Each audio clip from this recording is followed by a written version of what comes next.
There is one new severe thunderstorm warning for Iowa.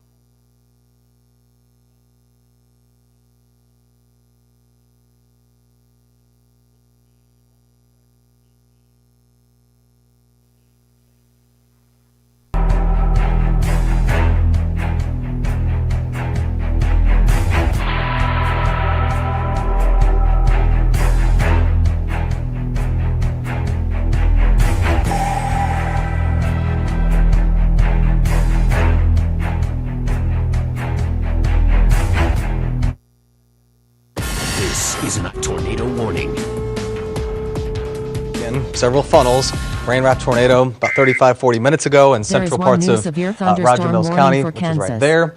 This storm off to the south, it's not severe. It was severe. It's coming down a little bit. We're going to see what this does as it slides off to the north and east. It might interact with this. If they join, we're going to go from a supercell structure to more of a line structure, which would be damaging winds. If we get a cold pool behind this, that would be a damaging wind threat as we come closer to central Oklahoma.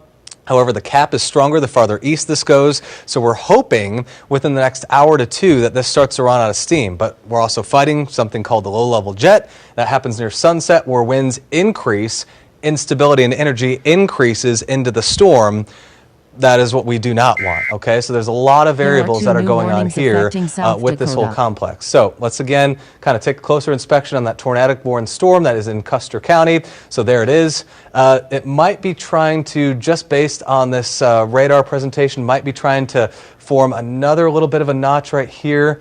Again, this is going to be really close to Butler. Folks in Butler got to be in your storm-safe area right now. Mobile homes are great homes, but they are not suitable during times of tornadoes. Hey, let's go back to Corey Inman real quick. I want to take a look at that. Take Corey Inman full. Corey, what do you got right there? Yeah, that's the new development that you were just talking about. That's due north of 33. Let me give you my exact location here.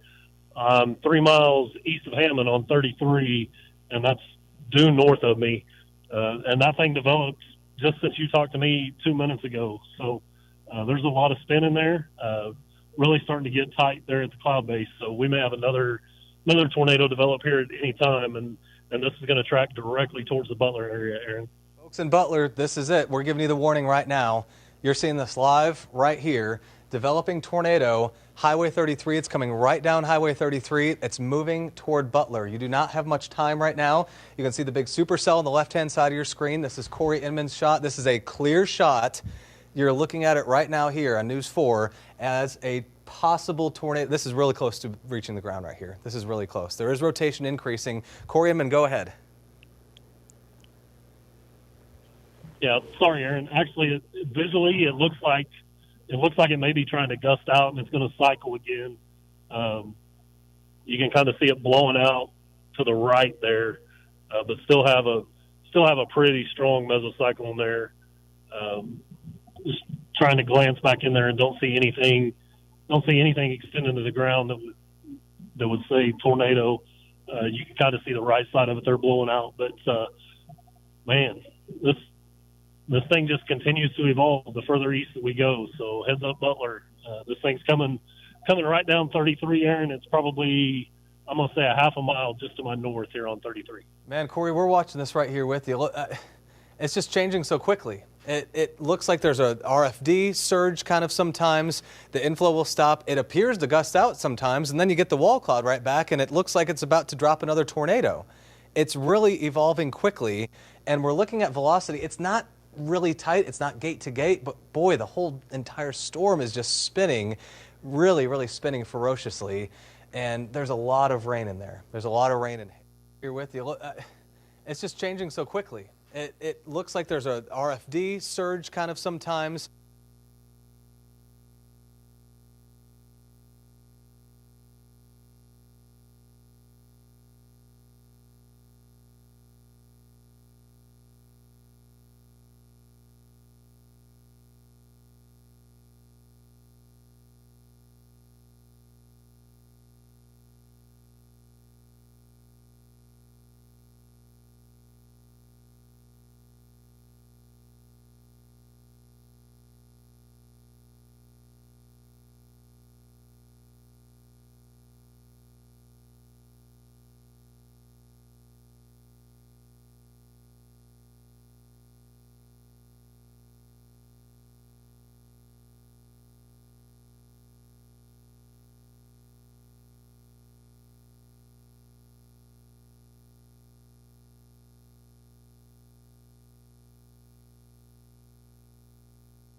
all throughout northwestern, north central Custer County, coming into Butler. Here's the shear. Again, it's pretty much through the roof. I mean, it's continuous shear. So that means that the whole storm is just rotating. Look at the path of shear all the way through Roger Mills County. Rain wrap tornado there continues on. Tornado warning for Custer County. Does not include Arapahoe or Clinton, but if the trend continues, it's again moving that way. At the very least, you're going to have some very, very large hail in some of these areas. So we're watching that carefully. Let's go to the Frederick radar. This again is just giving us a different view, a different perspective. We'll look at velocity. So there it is.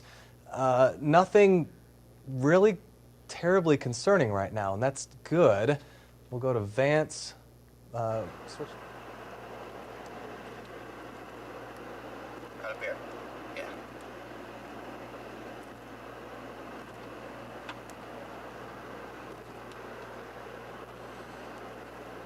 Do I have a clear west option from here? Yes. Doesn't There's actually, a dirt, looks like Not- a dirt road to me. make sure it doesn't get cut off by rivers. Please. Not really. I mean, you just have to go like a tiny bit south, and then you can go west again. Okay. You want to just stay here and just watch her. Yeah. Yeah.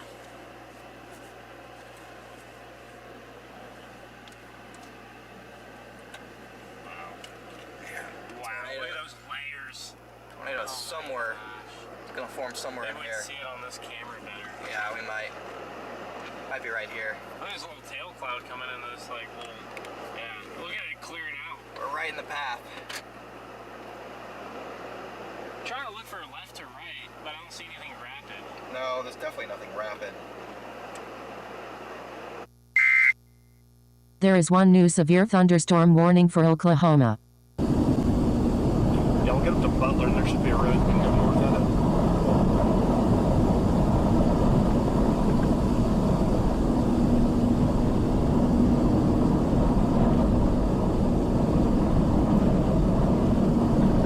Hey, my banking stuff worked out finally.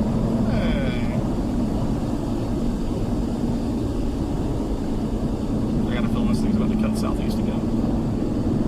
Yeah, with this new RFD push, that makes sense. They produced a tornado before it does it, though. Or while it's doing it. A little bit of gusty. A little gust. There is one new severe thunderstorm warning for Kansas. Nice little gust.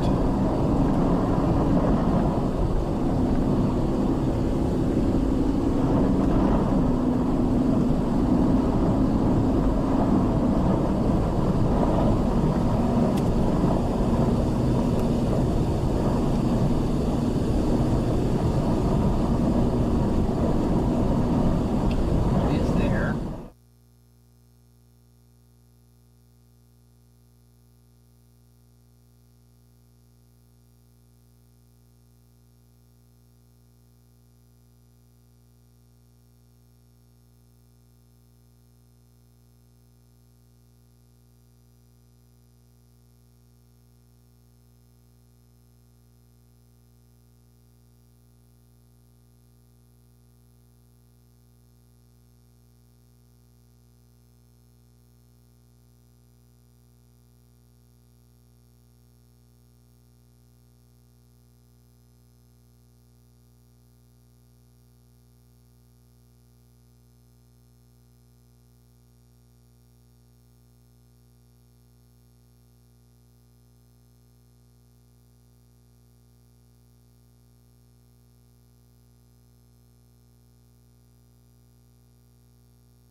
Is that dust in Mikey's shot?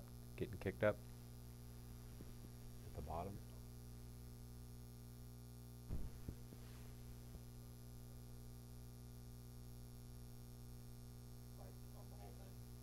Just like above the trees.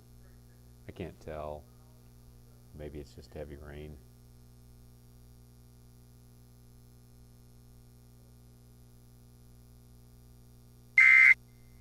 There is one new severe thunderstorm warning for South Dakota.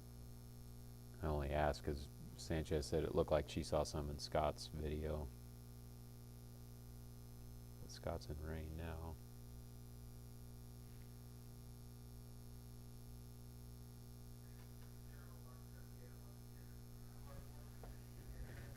Okay, we're ready to go back on.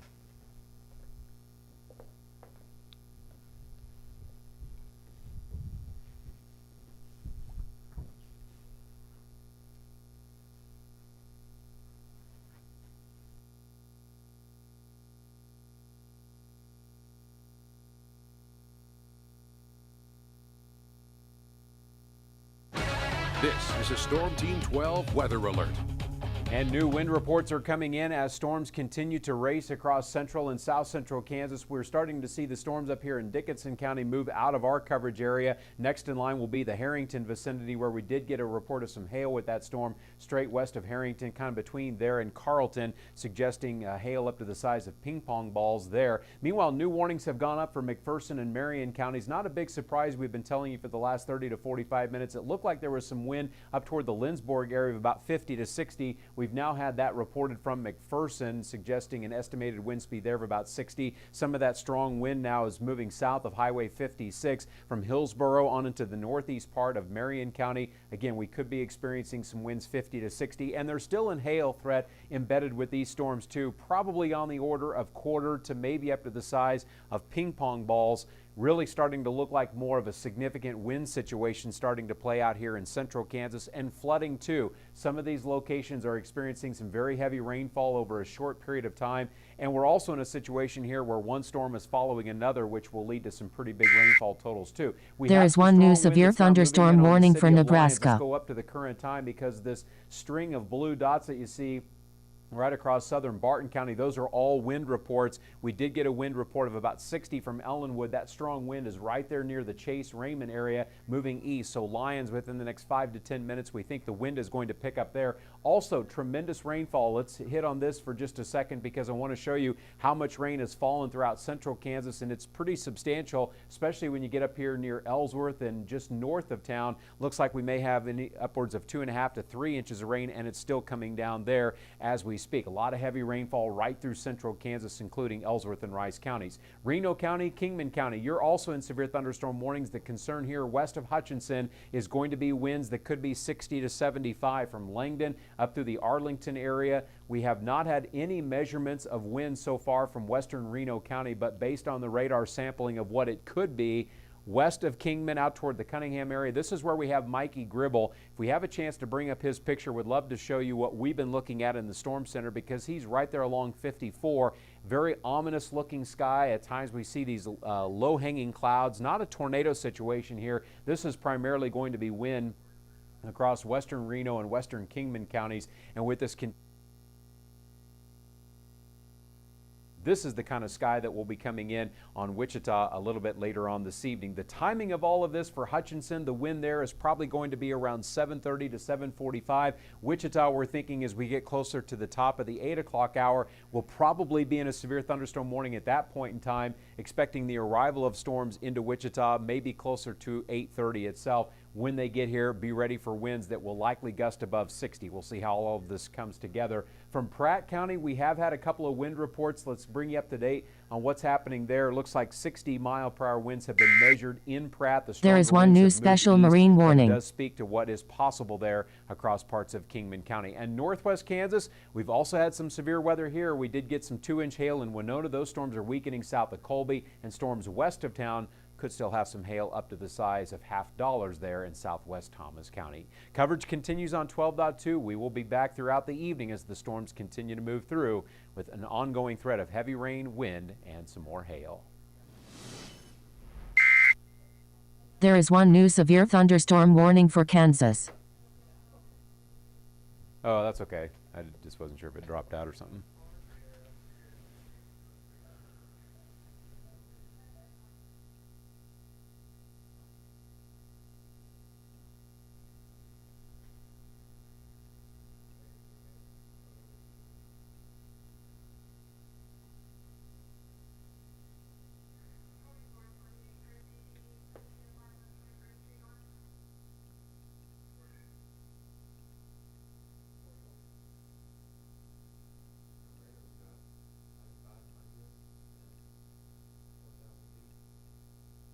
In Kingman.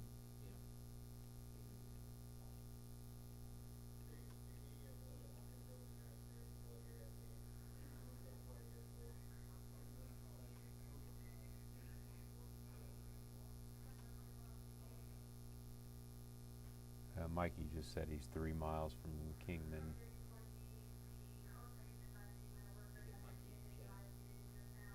He's going to post up there for a few minutes.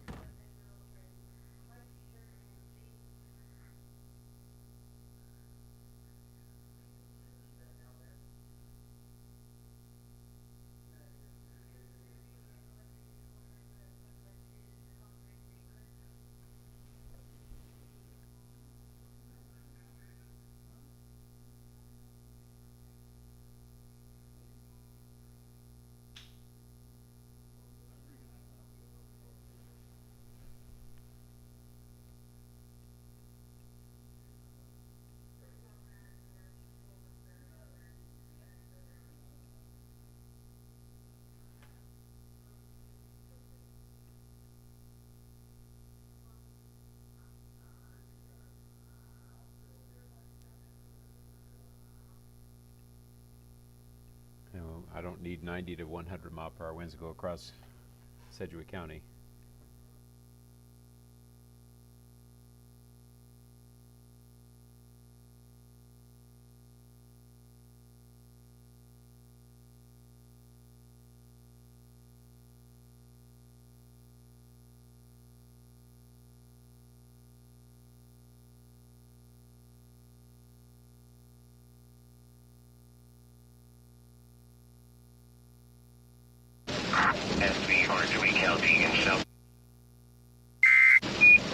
There is one new severe thunderstorm warning for South Dakota.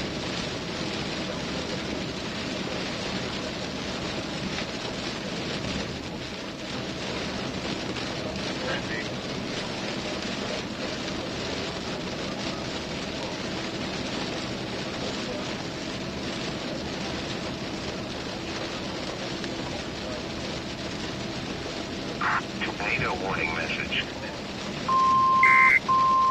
There is one new tornado warning for Oklahoma.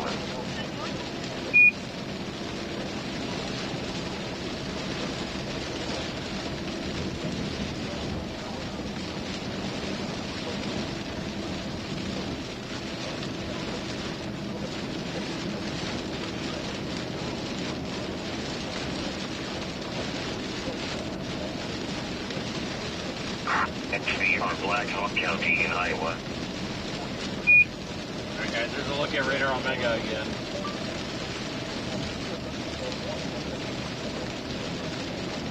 Closing in on the front of that thing pretty quick.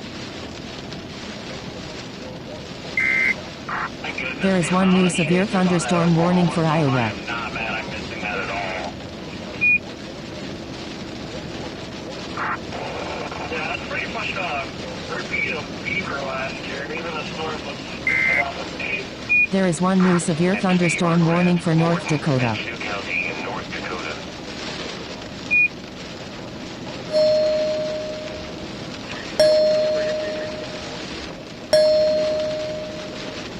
This is a tornado warning.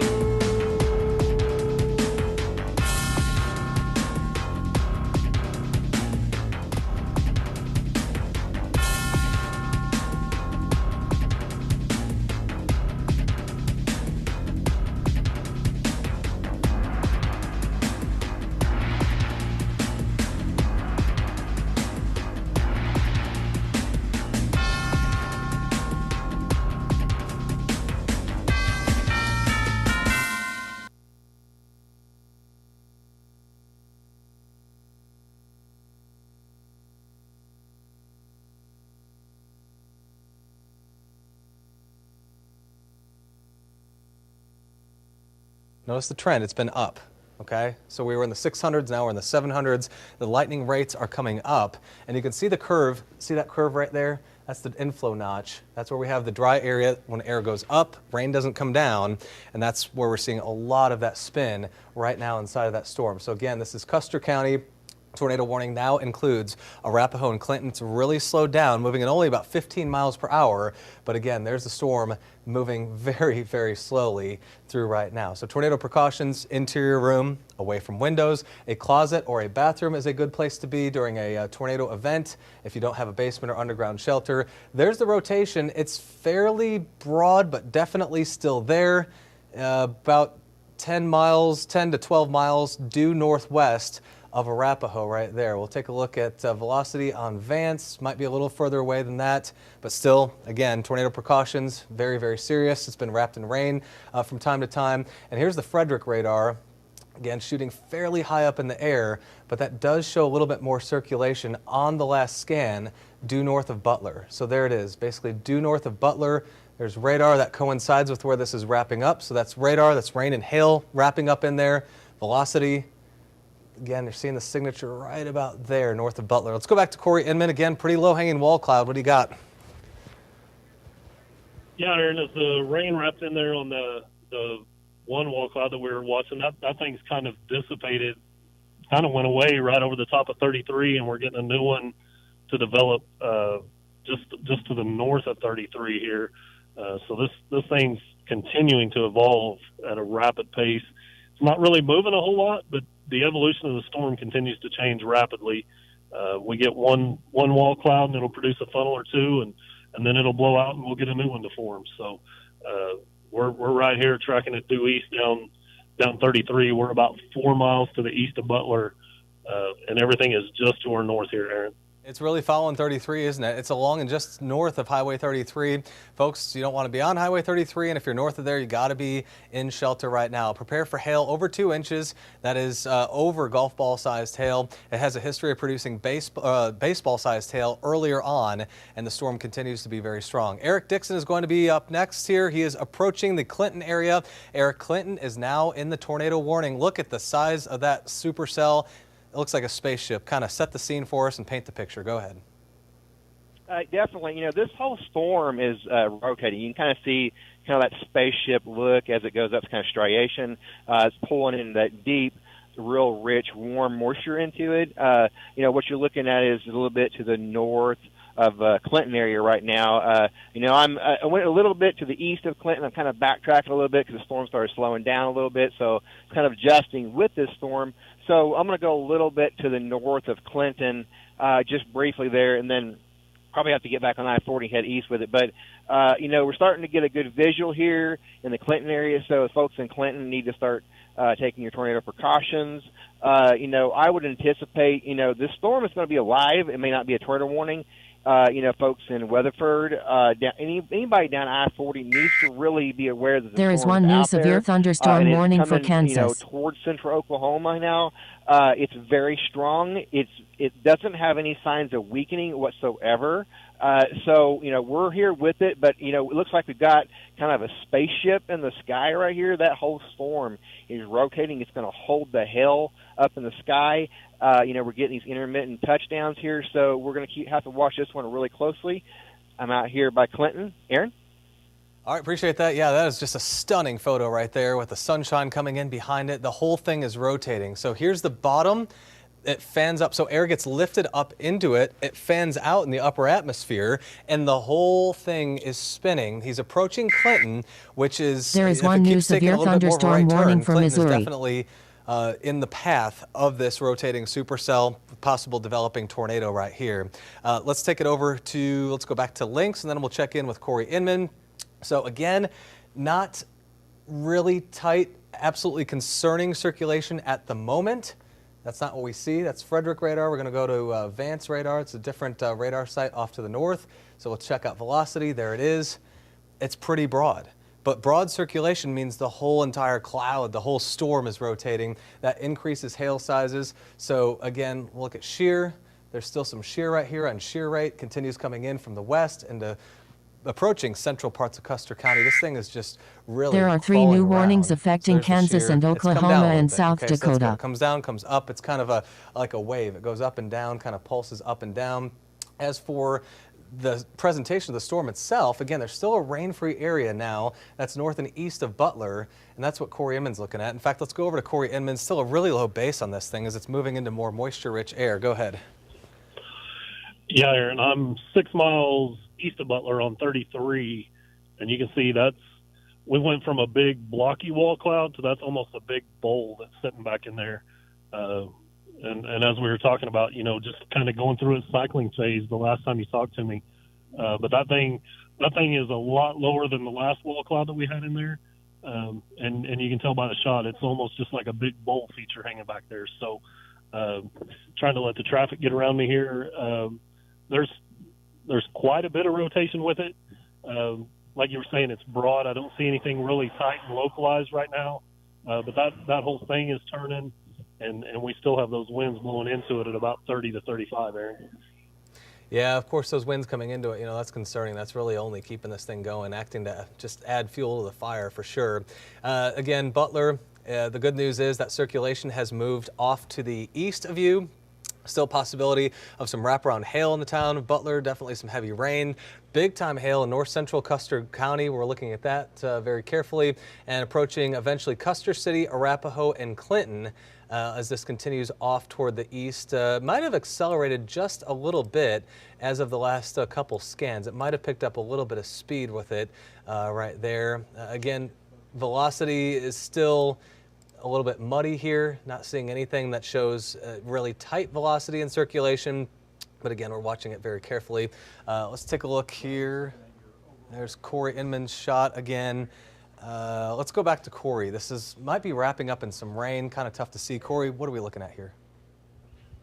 Yeah, right after you and I quit talking there, Aaron, you can see the hail core just wrap around that mesocyclone. That whole thing is rain wrapped now. All that rain and hail that was coming in there, it pulled it in from south to north and just wrapped it around that wall cloud. So trying to slide east so we don't get cored here and can hopefully get a better look at it. But right now that big bowl lowering that we were looking at just a few minutes ago is completely wrapped up in rain and hail. There is some blowing dust that's starting to blow into it back there. You can see it kind of at the bottom of the shot there, but just behind that hail core that you see there in the shot is that big bowl feature. All right, yeah, really incredible presentation right there with all that hail coming in. It's we're talking about the tornado warning, and tornado warning it really gets everyone's attention, but these thunderstorms are at the high end of severe thunderstorms, okay? So that means that you're not just gonna get quarters and dimes and nickels as for hail. You're gonna get a lot of the higher sizes along with this, and that's what's going to be happening. The storm right here that we're talking about in Custer County has a history of baseball-sized hail. Let's go back to Corey again. Man, is that the hail shaft right there? It looks like it might be. Sorry, Aaron. Yeah, that's the hail shaft that wrapped around that big wall cloud there just before you pitched to me the last time. It was kind of concerning because we got that big gust of southeast winds, and you could see that hail core coming in from left to right, and it just wrapped itself right around that wall cloud. So we're continuing to slide east. There's a million people out here on 33 right now, so just trying to keep focus back there and make sure nothing happens and pay attention to what's going on in front of us. But this thing continues to evolve as it moves over towards Arapahoe. Yeah, you're doing a really great job out there, Corey. Really, really good job. You've been with the storm all the way out in western Roger Mills County, which is right along the Texas-Oklahoma border. There is one new severe thunderstorm warning for Iowa. Very closely. Let's John Slater, meteorologist John Slater here. What are you seeing as far as the rotation in this right now? Well, right now it looks like it's a little bit disorganized looking at it visually, but these things can change very rapidly, as Corey's been talking about, as you well know. It only takes a couple of minutes for these things to just recycle and start intensifying rapidly again. It looks like there could be actually on radar 2 little circulations, one sort of ahead of it on the southeast side and another one back behind it. So maybe it's trying to reorganize just a little bit further to the southeast possibly. That can happen, and then you can see rapid intensification if that were to happen. So we're watching that right now. But overall, looks a little bit more disorganized than it did, say, about 15 minutes ago. Yeah. The hail core there, Aaron, as you can see, has come down a little bit as well. But the storm is still severe, obviously. And that other one, east of Cordell now, is coming up from the south. So those will probably merge. And quick look at some of these temperatures, low to mid 80s here in central Oklahoma. So very warm conditions. You see some low 90s in southwestern Oklahoma. Look at all the wind out of the south, gusting over 30 miles per hour. And there are your dew point temperatures up close to 70. You can see the narrow axis of the highest dew point temperatures right through the west part of the metro area. So as these storms move east, you know, potentially they could intensify just a little bit. Hopefully not. We're watching it, Aaron.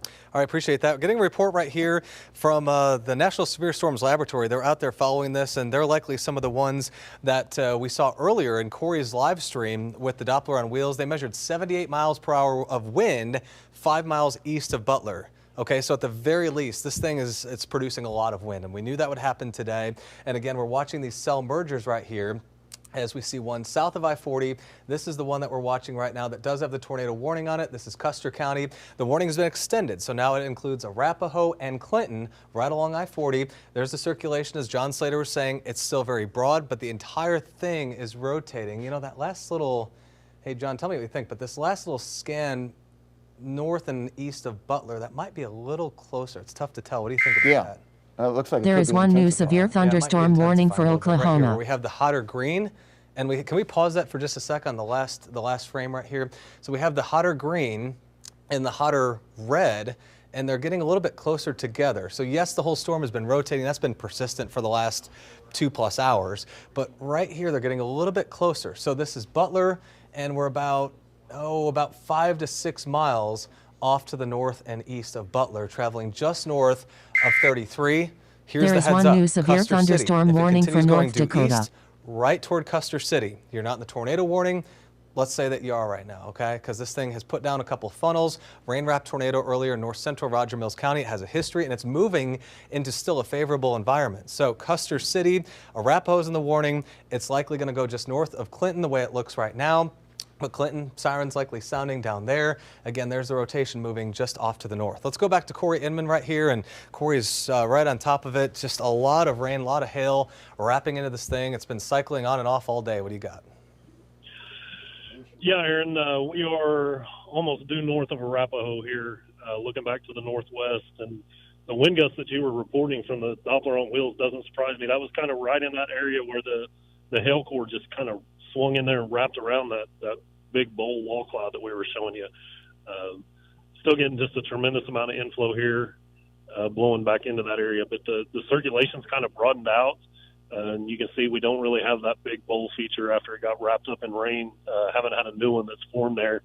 Almost looks like maybe a new circulation might be trying to form directly over 33. So we get over here to the highway and shoot south just a little bit. We should have a better look at that new area of circulation.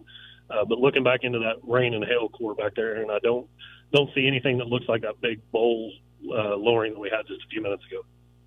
All right, great report there from Corey Inman, doing a fantastic job.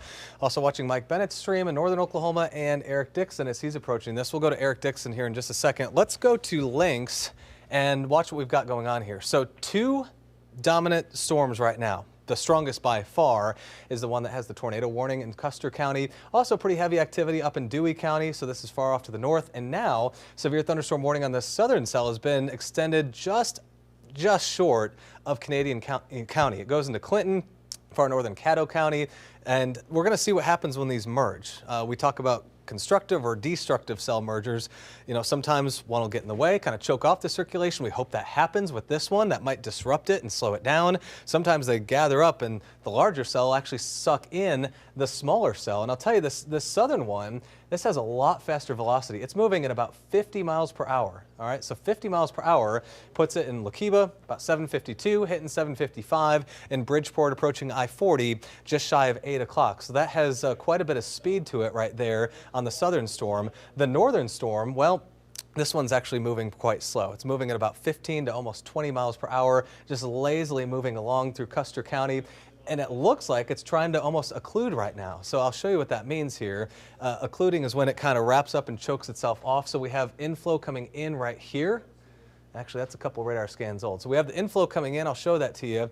We'll put this on right now. We'll stop it. So yeah, there's a lot going on in there. So that's a lot of air being moved upward. We have the inflow coming in right in that notch. This is just north of Arapahoe. There's air coming in. This is air coming around and back, and that's hail all in there. And this spot right here, that's where you'd expect to have the developing tornado as air is moving upward and out of the storm. So if we go ahead and take that off, we'll look at velocities and we'll show you what's happening inside of it as far as the storm spinning. So here we go from Twin Lakes, velocity, and kind of look right in that same area where that notch is. And yeah, that's where you see the velocity couplet, or you see that spin happening. Again, right there, it looks to go just barely north of Arapahoe, very, very close. It's going to be a close call for sure. And eventually into southern and eastern parts of Dewey County. Custer City, tornado precautions. You're not technically in the warning. Tornado precautions. Here comes the area of spin. Let's go back to Corey Inman here watching this again. There is one new severe thunderstorm warning Aaron, for Kansas and Nebraska. I'm just north of Arapahoe. I'm looking back in there. While we were off air here, I had a phone call from another chaser that's back in there that had a tornado on the ground and had debris in there just to the north of 33. So that's going to be probably 4 or 5 miles to the northwest of Arapahoe and just north of 33. Just getting a picture confirmation of that right now. There was a tornado on the ground back in there. Okay, and how long ago do you estimate that report was, Corey? That was about 2 minutes ago, Aaron. 2 minutes ago. Hey, Corey, the right-hand side of your shot that we're looking at, something's moving pretty quickly. Is that a rain foot, or what are we looking at? Yeah, that's the rain and the hail core, and that may be based on the location that I received. It may be right back in there in that rain and hail core. That's going to be just north of Arapahoe. There is one new severe thunderstorm warning for Kansas. Crossing the highway, we're potentially watching a rain-wrapped tornado right now. Report just 2 minutes ago of a tornado on the ground. This feature just about 30 seconds ago was rapidly moving from left to right across the screen. All right, so Corey, we're looking at your picture right now. We're showing them the rotation. Exactly where are you and which way is your camera looking? Give me just 1 second. I'm 3 miles north of Arapahoe on the highway looking due north. And that's there is one new tornado warning for less Oklahoma. Than a mile due north of me, Aaron. Okay, folks in Custer City, heads up. This is coming your direction, okay? Folks in Custer City, heads up, tornado precautions. We might have just seen a rain-wrapped tornado get swallowed up in that rain and that hail right there. That might have been just what we saw. That was moving really quickly. John, did you see that? Yeah. If we can go over to Max 2 real quickly, although I don't want to leave Corey's shot because he's got an awesome shot there. Yeah. But as you were talking about, Aaron, the dry wedge, see that kind of wrapping up, that little dry slot there? Yep. That's a good indication that a possible tornado is developing on the back side there, but you can't see it. You can't see it. You have to be actually in there to the north in that little dry area to be able to see it. Otherwise, you're not going to see this thing from the south. It's totally wrapped in rain and hail. So it's a dangerous storm. Yeah, that's a great analysis right there, John. Let's go to Eric Dixon. Eric is right ahead of this thing as well. Really dark skies there. We might have just had a tornado on the ground, likely wrapped in rain. Eric Dixon, go ahead. Yeah, and I'm just repositioning there for a second, trying to get a little better view here. This is a tornado warning. 50 miles an hour at least.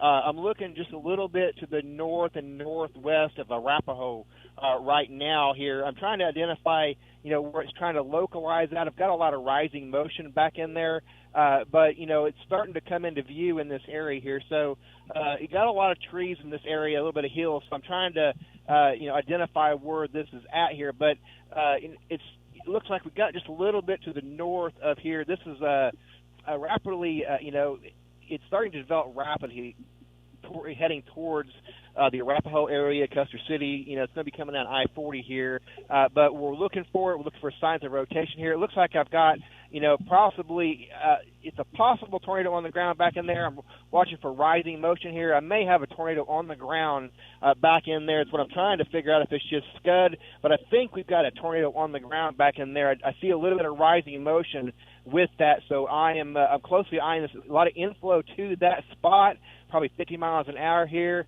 It looks like I do have rising motion here. I don't see any spin at this moment here, but I'm closely monitoring that area where, you know, I've got a cloud on the ground here. I'm trying to see if that is a tornado. Definitely rising motion in that area.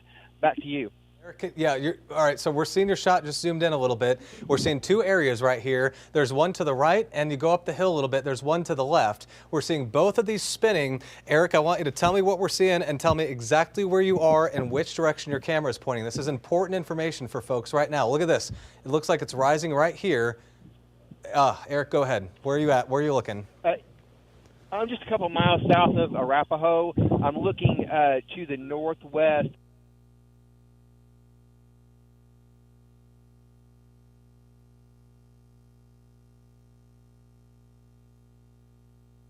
Arapahoe right now. That, you know, it's back to tornado back in there. It's probably a massive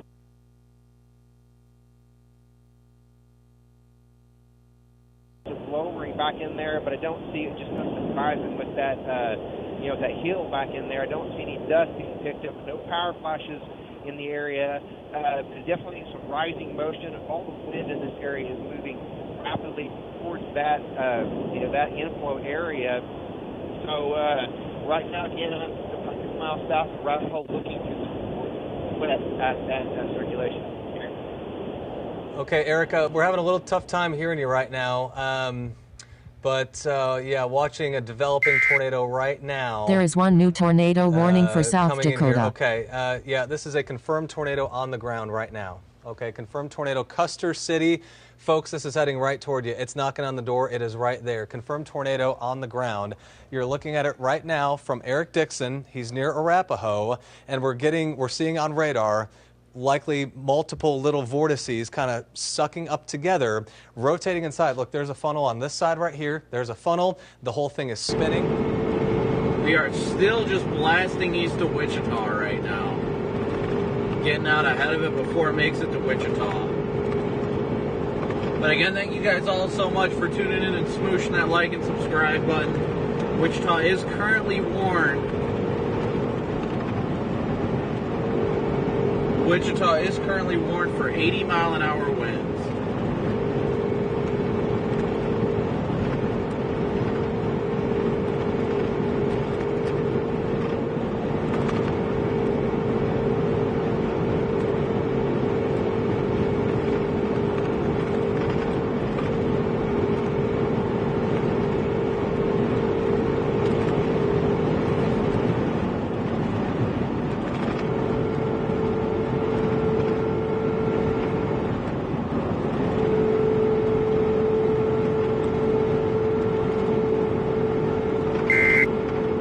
There is one new tornado warning for Oklahoma.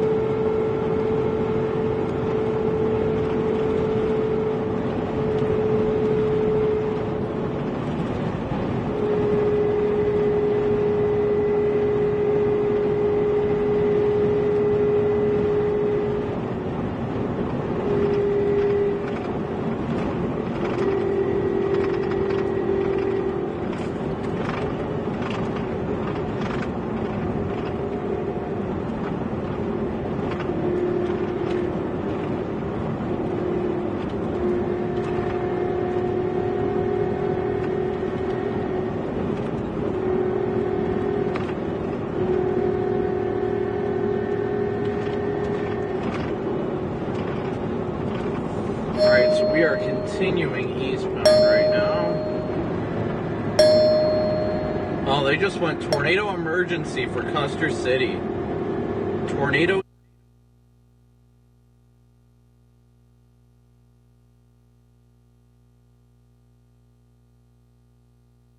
This is a tornado warning.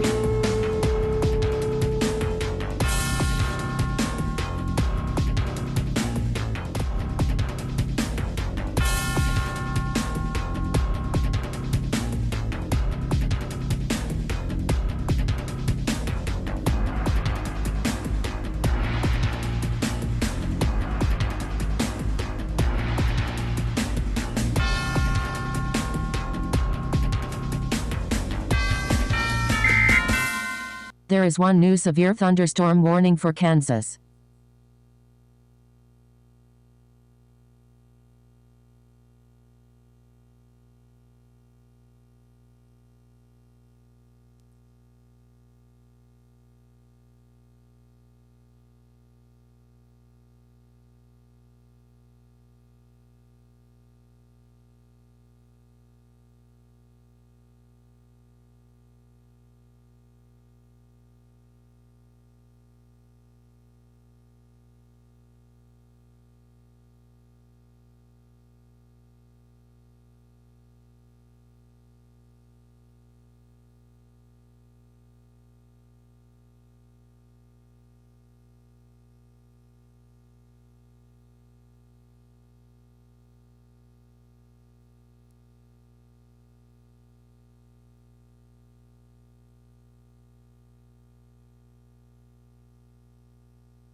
This is a tornado warning.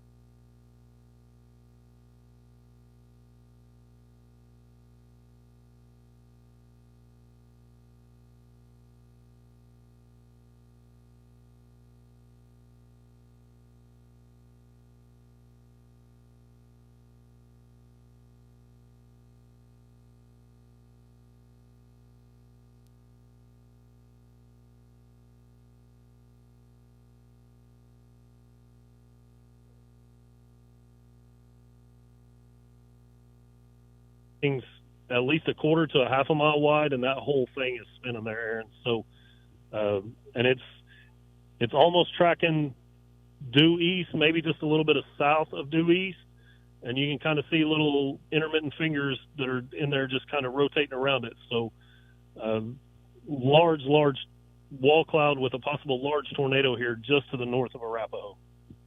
This is a tornado warning. This is a large, deadly tornado, multiple vortex tornado on the ground. It's developed really quickly. It's been intermittent all the way since the Texas Panhandle. Here it is. This is behind it. This is from Arapahoe. Here's Custer City. See right here? All right, so you've got Hammond, Butler, Putnam. It is cleared. Custer City, if John can zoom in right there, we're going to look at this together. So there it is, Custer City. It's right overhead. Thomas, it's not going to miss you by much. You're in the tornado emergency right now, but there is a tornado emergency. That's the highest level of tornado warning that there is, and it's coming in right now. All right. This is on the ground. It's been intermittently on the ground. There is one new tornado warning for Kansas. If you can get below Kansas. ground, if you're ahead of this, if you're east of Custer City or in Custer City, you got to get below ground. Go ahead, Corey Inman. Yeah, sorry, Aaron. Looking at it visually, it looks like I'm going to try to zoom in here. I'm not seeing anything on the ground right now, Aaron. So that may be a good thing. Just looking in there, scanning in there, I don't see anything on the ground. So this thing may have lifted for the time being.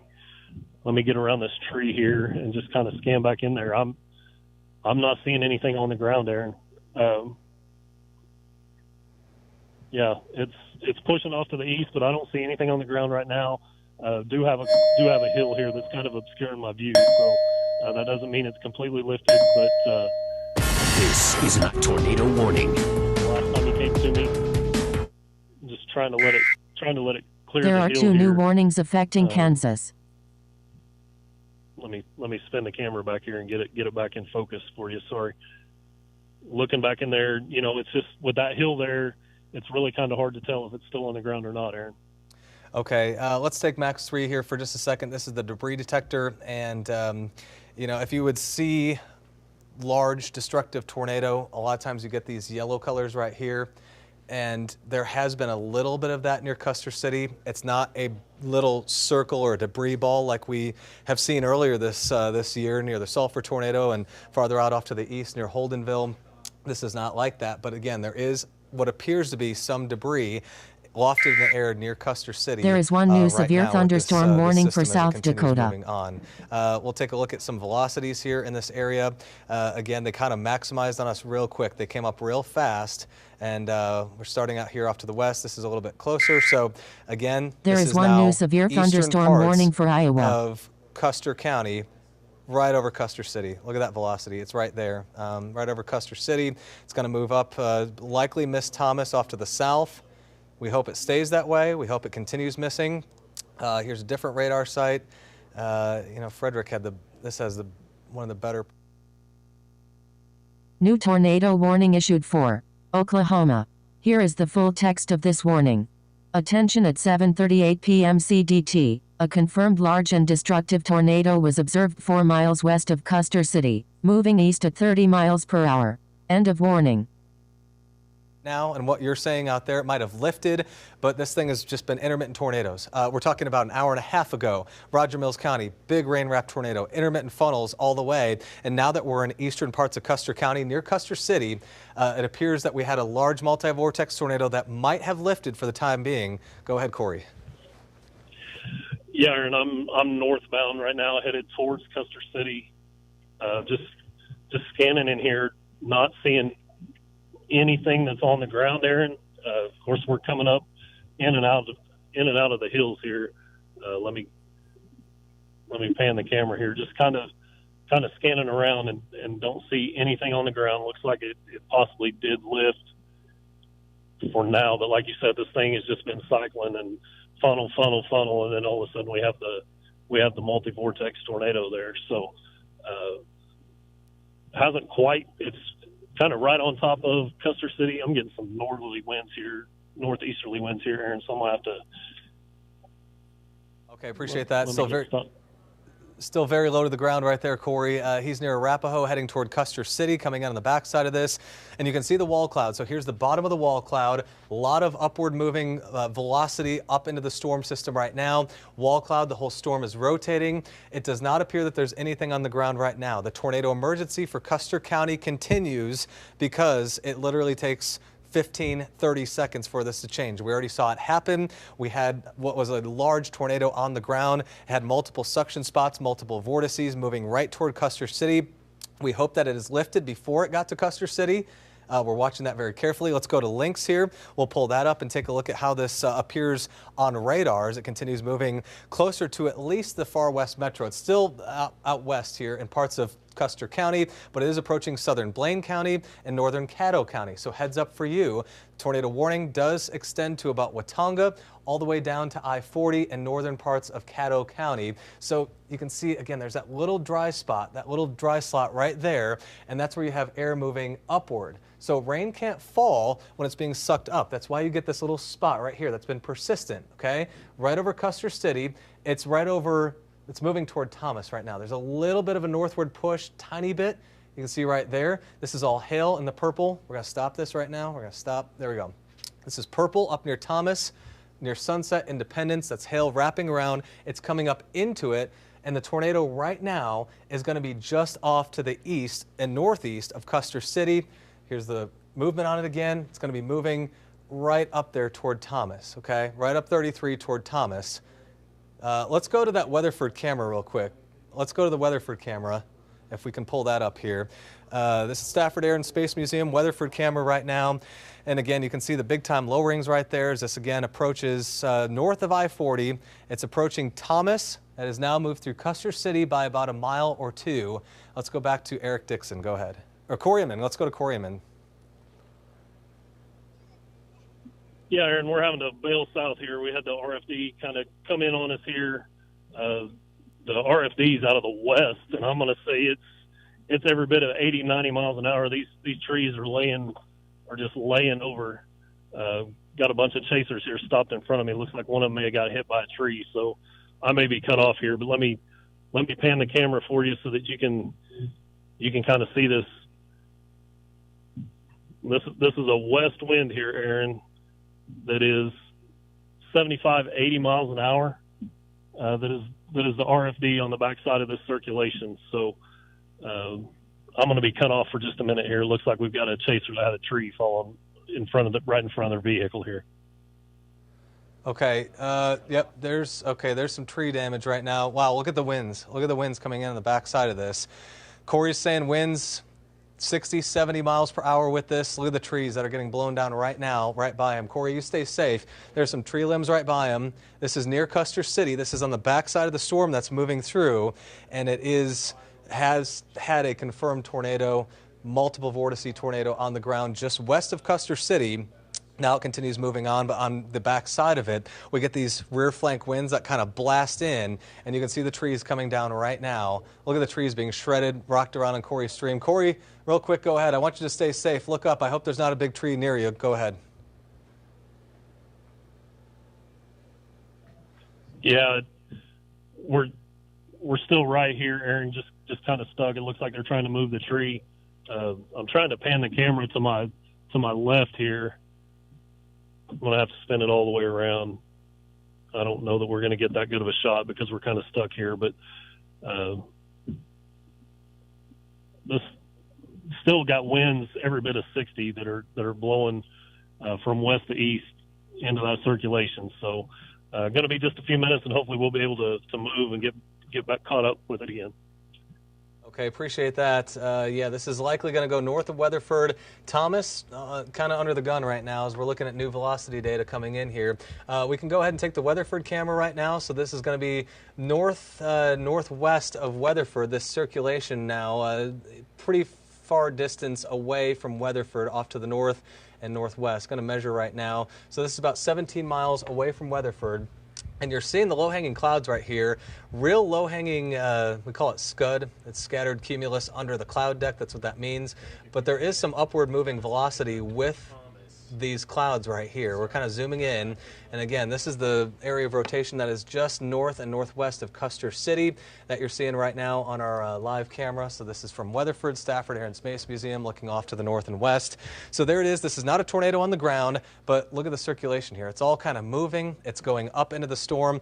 John Slater has circled the circulation. Let's go ahead and take this full right here to let people know where this is. So again, this is about to move into Blaine County from Custer County. It's kind of, it's not there yet, but it's trying to. So Custer City, the circulation just off to the north and west, it is tightened up.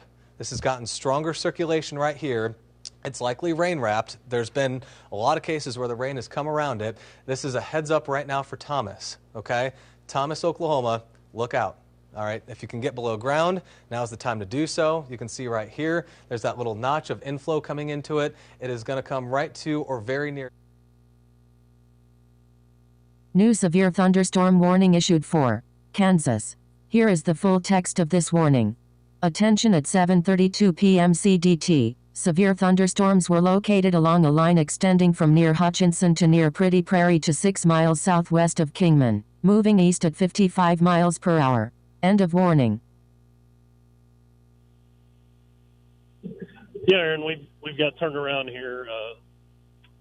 Didn't want to sit there the rest of the evening waiting on those guys, so we turned around. We're going to make our way up to Custer City here, get on the highway, and try to catch back up with it as it moves to the east of Custer City up towards Thomas.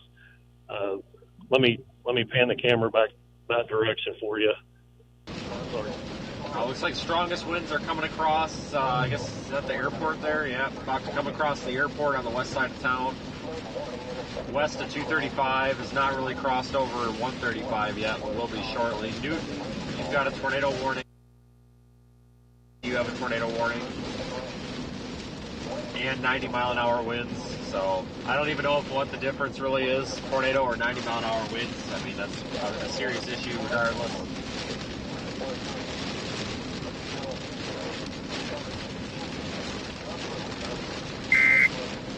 There is one new tornado warning for South Dakota.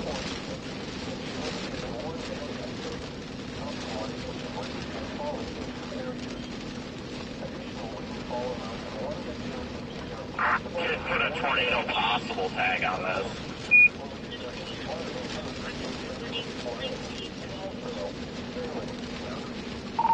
Yeah, did that a while ago. But yeah, I think that was when they bumped it back up to 90.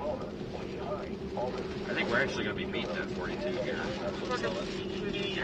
Tornado warning message.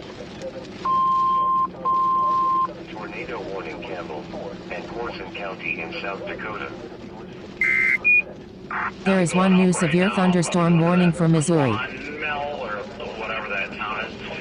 If they had gas, I'd probably stop in there because I'm under a quarter of a tank right now. But, oh well. SVR Atchison and Nottoway County in Missouri. That's smoke.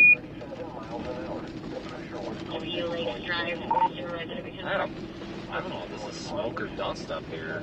If you look off to your, like, 10 o'clock, do you see a bunch of dust or anything getting sucked up into this? Thank you.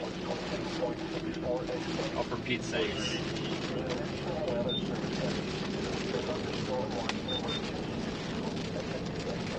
It's honestly too murky for me to really tell. I can't see, honestly.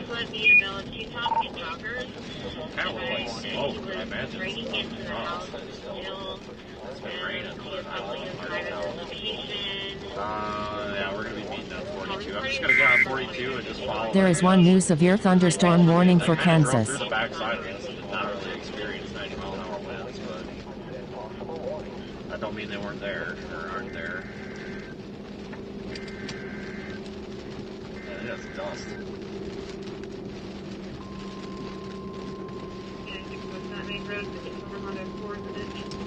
Again, Wichita, Kansas, 90-mile-per-hour winds are possibly knocking on your door.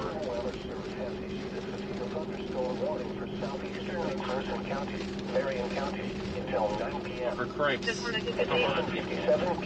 SVR Marion and McPherson County in Kansas. Moving southeast at 30 miles per hour. You can expect 70-mile-per-hour winds and penny-sized hail. Some goofball up here thinks we should be doing 30 miles an hour. This is a tornado warning. There is one new severe thunderstorm warning for North Dakota.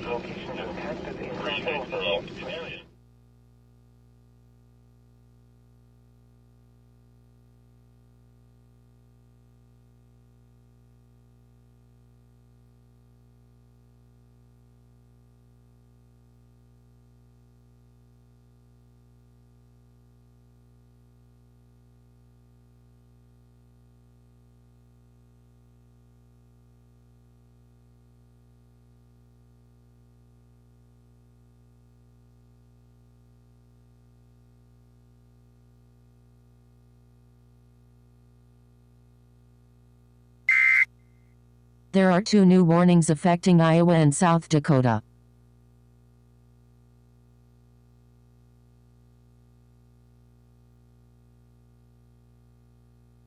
Anything red moving basically off to the west. Anything there is one new severe thunderstorm warning for Oklahoma. There, as it continues, last couple scans, it's moving real slow, but it's about due east right now. Thomas, only a couple miles away. It is really, really close right now. Let's go back to Corey Inman. Corey. Yeah, Aaron, coming into Custer City here, just still a lot of rain and a lot of hail between me and it. Just kind of panning in there, looking in there, trying to make out any kind of structure that we can, and hopefully once we get here on the other side of Custer City and start up towards Thomas, we'll be able to make out those features. But right now, just so much rain and hail between us and it that it's really kind of hard to make out. But a few more minutes and we should be right up next to it again here, Aaron. So once we catch up to it, I'll let Mark know and we'll get back to you. Okay, appreciate that report right now. Again, watching the rotation again just north of Custer City. Confirmed tornado earlier on, so tornado warning continues for the Weatherford area. It's hopefully going to stay off to the north. Hydro, north of I-40, and then over toward Thomas. Thomas, you got to be in your tornado shelter right now. The storm might be kind of wrapping up in itself, kind of what we say occluding or cycling. Actually, here on Velocity, you can almost see two little areas of rotation, one southwest of Thomas, and then one just north of Custer City. Might be wrapping into itself, so again, possibility of more of this developing. It's really in a moisture-rich environment. Dew points are coming up as this gets closer to central Oklahoma. And as we continue on, it's now 8 o'clock, we get more of that low-level jet, that low-level energy that pushes into this thing. Let's go over to Eric Dixon right now. He's real close to this as well. Eric, what do you got? Yeah, and I'm about to hop on 54 here north of Weatherford. I'm going to go up towards the Thomas area. You know, at the moment, I'm fixing to head north, so you're seeing a shot to the east. But you know, I've got a lot of low-hanging clouds. Look like it's some scud trying to develop under this wall cloud that's a little bit to my north and northwest. So I'm about 5 miles south of Thomas right now. So I'm fixing to give you a shot a little bit to the north and northwest as I make this highway here, 54. So it's an evolving situation. It looks like it may be trying to ramp up just visually here. I don't have a lot of high inflow at the moment, but we're watching for signs of strengthening. But we're going to monitor it. Back to you. All right, appreciate that. Again, talking about tornado warnings that continue now into parts of Blaine County, Caddo County, so northern Caddo County, southern Blaine County. Watonga is included, Weatherford is included, and likely it's going to split the difference and go just north of I-40. But there's Eric Dixon's view. Again, there's a lot of rain, a lot of hail with this. Let's go over to Lynx 1 right now and take a look at it. Again, this is what we're watching here as far as that circulation. It's spinning up over itself north of Custer City and continues off to the east at about 20 miles per hour right now. So it's not moving that fast. It's really not. As we go ahead and take a look at the rain and hail for you.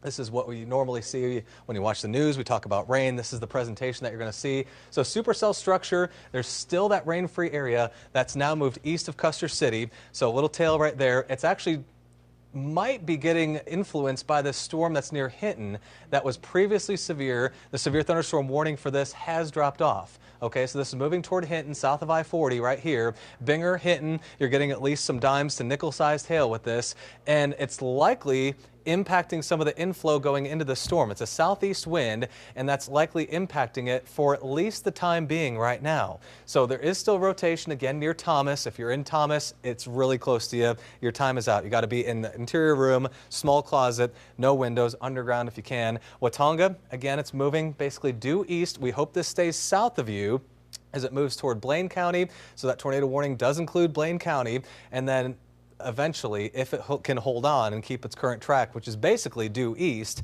its track will take it into Canadian County or at least southern Kingfisher County. And again, the southern storm right here acting to influence it at least right now as the velocities have come down slightly. Let's go over to Eric Dixon with what looks like maybe a little bit of a rain-free base right there. Go ahead. Yeah, and I'm looking to the northwest here. I'm about 13 miles south of Thomas right now. I've got a little bit of a rain-free base back in there. Not a lot of movement back in the area. Not a lot of upward movement. Not a lot of spin. A little bit of weakness up in there. These things kind of evolve quick here, but right now, we're just kind of stable right now. We're kind of just, it's going to recycle a little bit as it's moving to the east, but right now it seems like we're going to hold our own just for a second here as it recycles, but I don't see any funnels in the area, no upward motion. The winds aren't screaming out of the southeast backing into this. So I've got probably, 20 mile an hour wind when I had, 40, 50 mile an hour wind back there near Clinton. So it was really ramping up really fast, but right now we're going to watch it here and see when it cycles again, and we're going to follow it. Back to you. All right, really appreciate that. Let's go ahead and take the Weatherford camera right now as we're kind of looking off to the north. Look at that. It's just an absolute spaceship. I mean, this is really incredible stuff right here. This is not what we want to see. This is Mayan, Oklahoma. The whole entire thing is rotating. So you can see the striations as I'm panning the camera to the left. So this is Weatherford looking north by about 10 miles, 10 to 15 miles. And you can see that rain-free base right there, which I'm going to zoom into. This is one of the areas where we do have upward motion that's going into the storm. We don't see a tornado right now, but again, there's a lot of rain and a lot of hail right around this thing. Let's go ahead and take a Lynx 1 and take a look at the velocity that we have with this. Again, coming toward basically between Thomas and Weatherford, the velocities have come up just a little bit here in this last scan in a different part of the storm. So it might be cycling and kind of changing exactly where that center of circulation is. We'll go ahead and switch radar sites here. Again, last couple scans, tough to see with that one. We'll try Again, we got 3 radars with a great look on this thing. South of Thomas, north of Weatherford. There's that rotation again. So it might be trying to go south of Thomas right now. It looked like it was kind of heading toward it. The movement is due east at about 30 miles per hour. It has come up just a little bit. So we're going to pick that circulation. There it is, south of Thomas. We're going to put this at about 30, 35 miles per hour, and it's largely into rural areas, but again, if you're north of Weatherford, look out. Weatherford is in the tornado warning right now. Got to treat it as such, interior room away from windows, and as far as the velocities, again, they're still there. That's why we still have this active tornado warning out, and continues to move off to the east. Let's go to Corey Inman. Man, Corey, you're right in the thick of it right now. Gosh, you had trees coming down all around you about 15, 20 minutes ago. Now what do you got?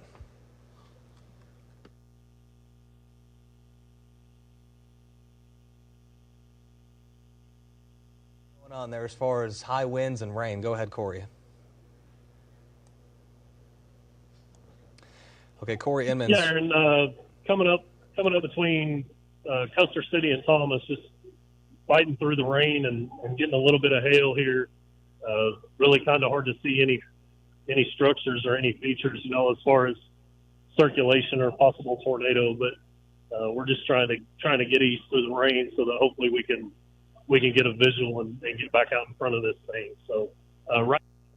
And it looks like that tornado warning, we're kind of getting to the edge of it. We do not expect it will be extended any further from where it is right now. As far as what the hail is concerned, if your car's parked outside and you're concerned that it's going to get beat up by a bunch of hail, we're not picking up on that. Most of the hail signatures here, probably we're dealing with stones that are smaller than 1 inch in diameter. This is going to be a wind threat that's going to carry us through the next several minutes, perhaps even an hour to 2 hours as the storms come racing across the city. Now we've got another wind damage report, this from out near the town of Sedgwick.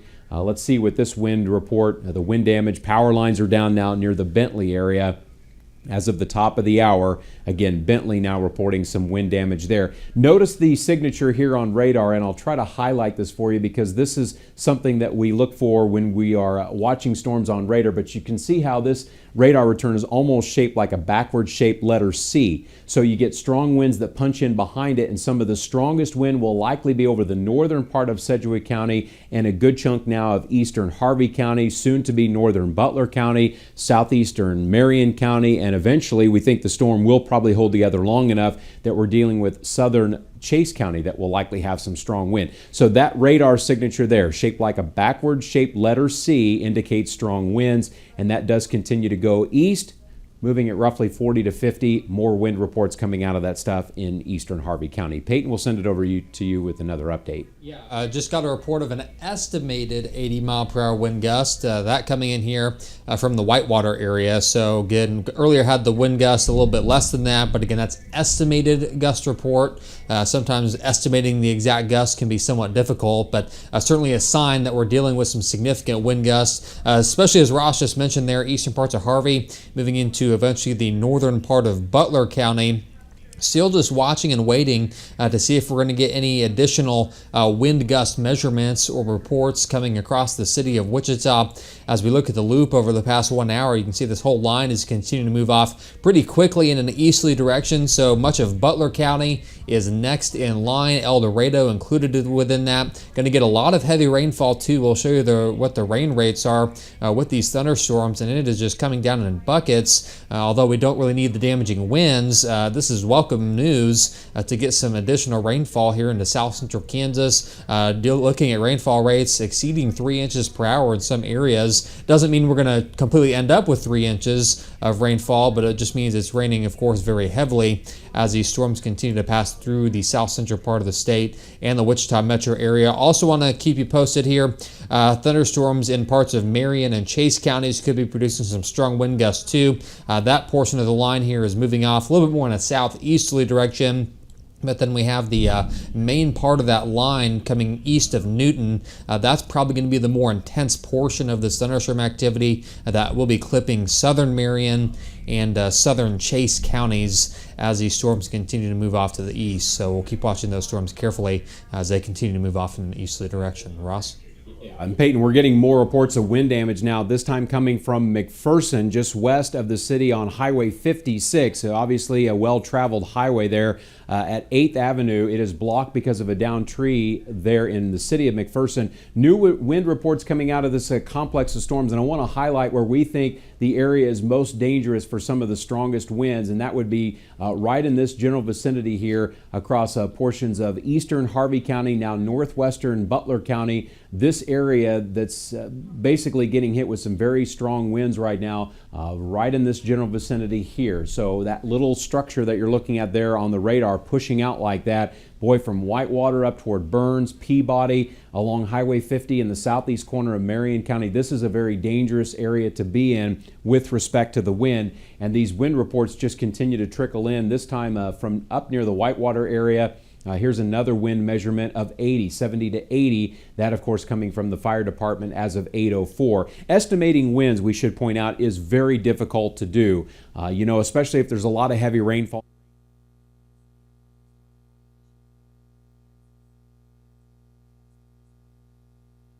p.m. CDT. Severe thunderstorms were located along a line extending from near Gosel to 5 miles southwest of Whitewater to West Wichita, moving east at 80 miles per hour. End of warning. There is one new severe thunderstorm warning for Kansas. New severe thunderstorm warning issued for Kansas. Here is the full text of this warning. Attention at 8:00 p.m. CDT. Severe thunderstorms were located along a line extending from near Gosel to 5 miles southwest of Whitewater to West Wichita, moving east at 80 miles per hour. End of warning. There is one new tornado warning for Oklahoma. New tornado warning issued for Oklahoma. Here is the full text of this warning. Attention at 8:11 p.m. CDT. A severe thunderstorm capable of producing a tornado was located 6 miles north of Weatherford, moving east at 35 miles per hour. End of warning.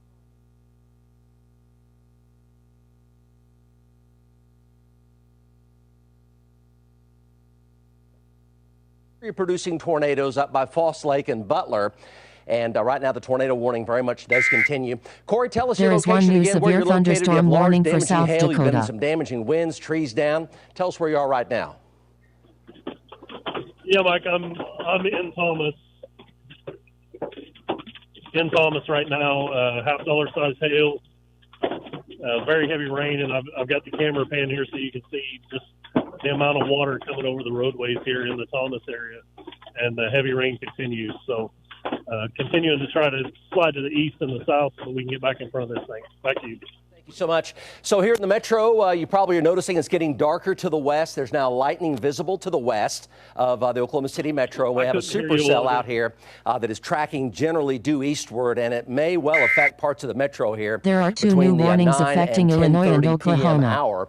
Let's go back over to Max 2. On Max 2, we will show you the time lapse from our Weatherford camera. It's a large supercell, history of 2 to 3 inch plus diameter hail. So it's got baseballs with it, and it's a big supercell with a history of producing tornadoes and an ongoing tornado warning with it. And if the track doesn't change or the storm doesn't dissipate or weaken, we're going to have supercells, at least one coming into the metro, maybe even two, with a threat of large damaging hail, there is one new severe winds, thunderstorm warning for North Dakota. And would not be impossible to have some type of tornadic activity. There is a tornado warning now for Canadian County here, just on the west side of basically the Cherokee truck stop. So we're talking about the far western edge of Canadian County, basically north and near Weatherford over into southern Blaine County, and then from there right up to the Cherokee truck stop on I-40, which is in western Canadian County right there. The storm now located due north of Weatherford, basically moving due east. So there's El Reno, here's Oklahoma City, there's Edmond, there's Guthrie,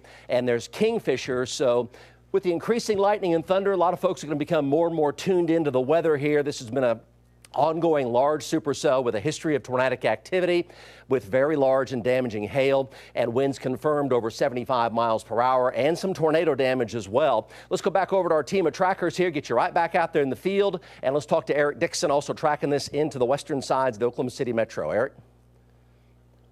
Yeah, Mike, I'm in Weatherford. I'm fixing to get back on I-40 and blast east with this. I got a lot of moderate to rapid rotation just a little bit to the north of Weatherford right now. I didn't see anything touch down there, but it had a lot of, rising motion. And This is not tornado warning. The wind flow was starting to pick up. When I was northwest of Weatherford, I had a lot of a west wind that, the rear flank downdraft was kind of coming around on that circulation. It was starting to increase there. But I don't see any tornado on the ground currently. I'm hopping on I-40 right now from Weatherford, and so we'll get you a little better shot just to the east of town here. Mike?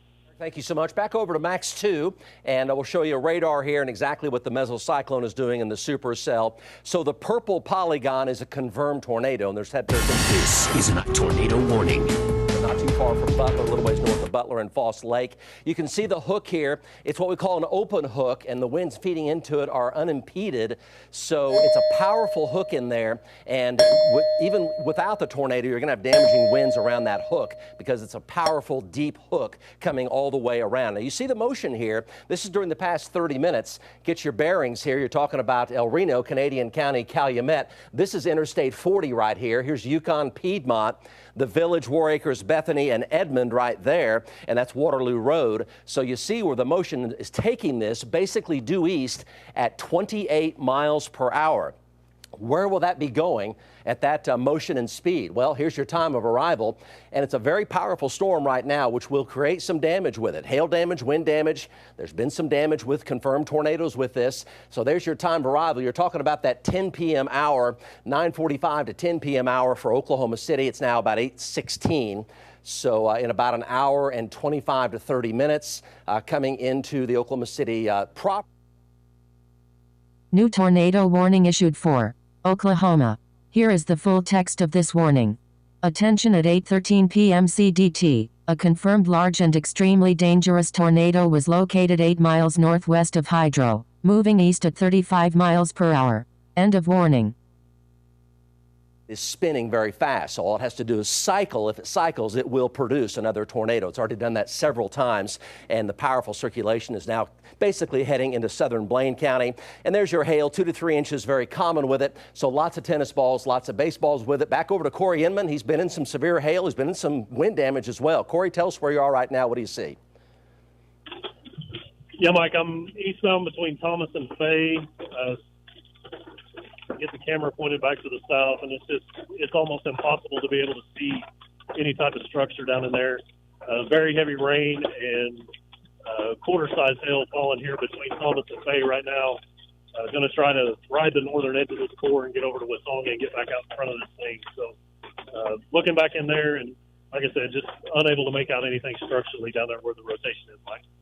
Let's go over to the Weatherford camera here and take a look again. Aaron's been showing you this, showing a powerful, large supercell here, and this is the view from Weatherford, Oklahoma here. The storm is now centered just to the north of Weatherford, moving out of southern sections of Custer County into southern Blaine County is where that's going to be going. And this is our view from Weatherford right here, looking at that supercell as it tracks on through areas near and just north of Interstate 40. Back over to Max 2, and we'll show you the hail. There's the hail, again, 2-inch, 3-inch diameter hail. And here's the twisting of the wind or the shear detector. So the hotter the colors, when it was actually producing a tornado with damage back here to the west of Custer City, it was red, and now it cycled down just a bit. It appears like it may be making an effort to cycle back up. You see the hotter colors here, so the shear detector can indicate when the tornado is making an effort to form inside of the mesocyclone. So where is this? Well, here's Hydro.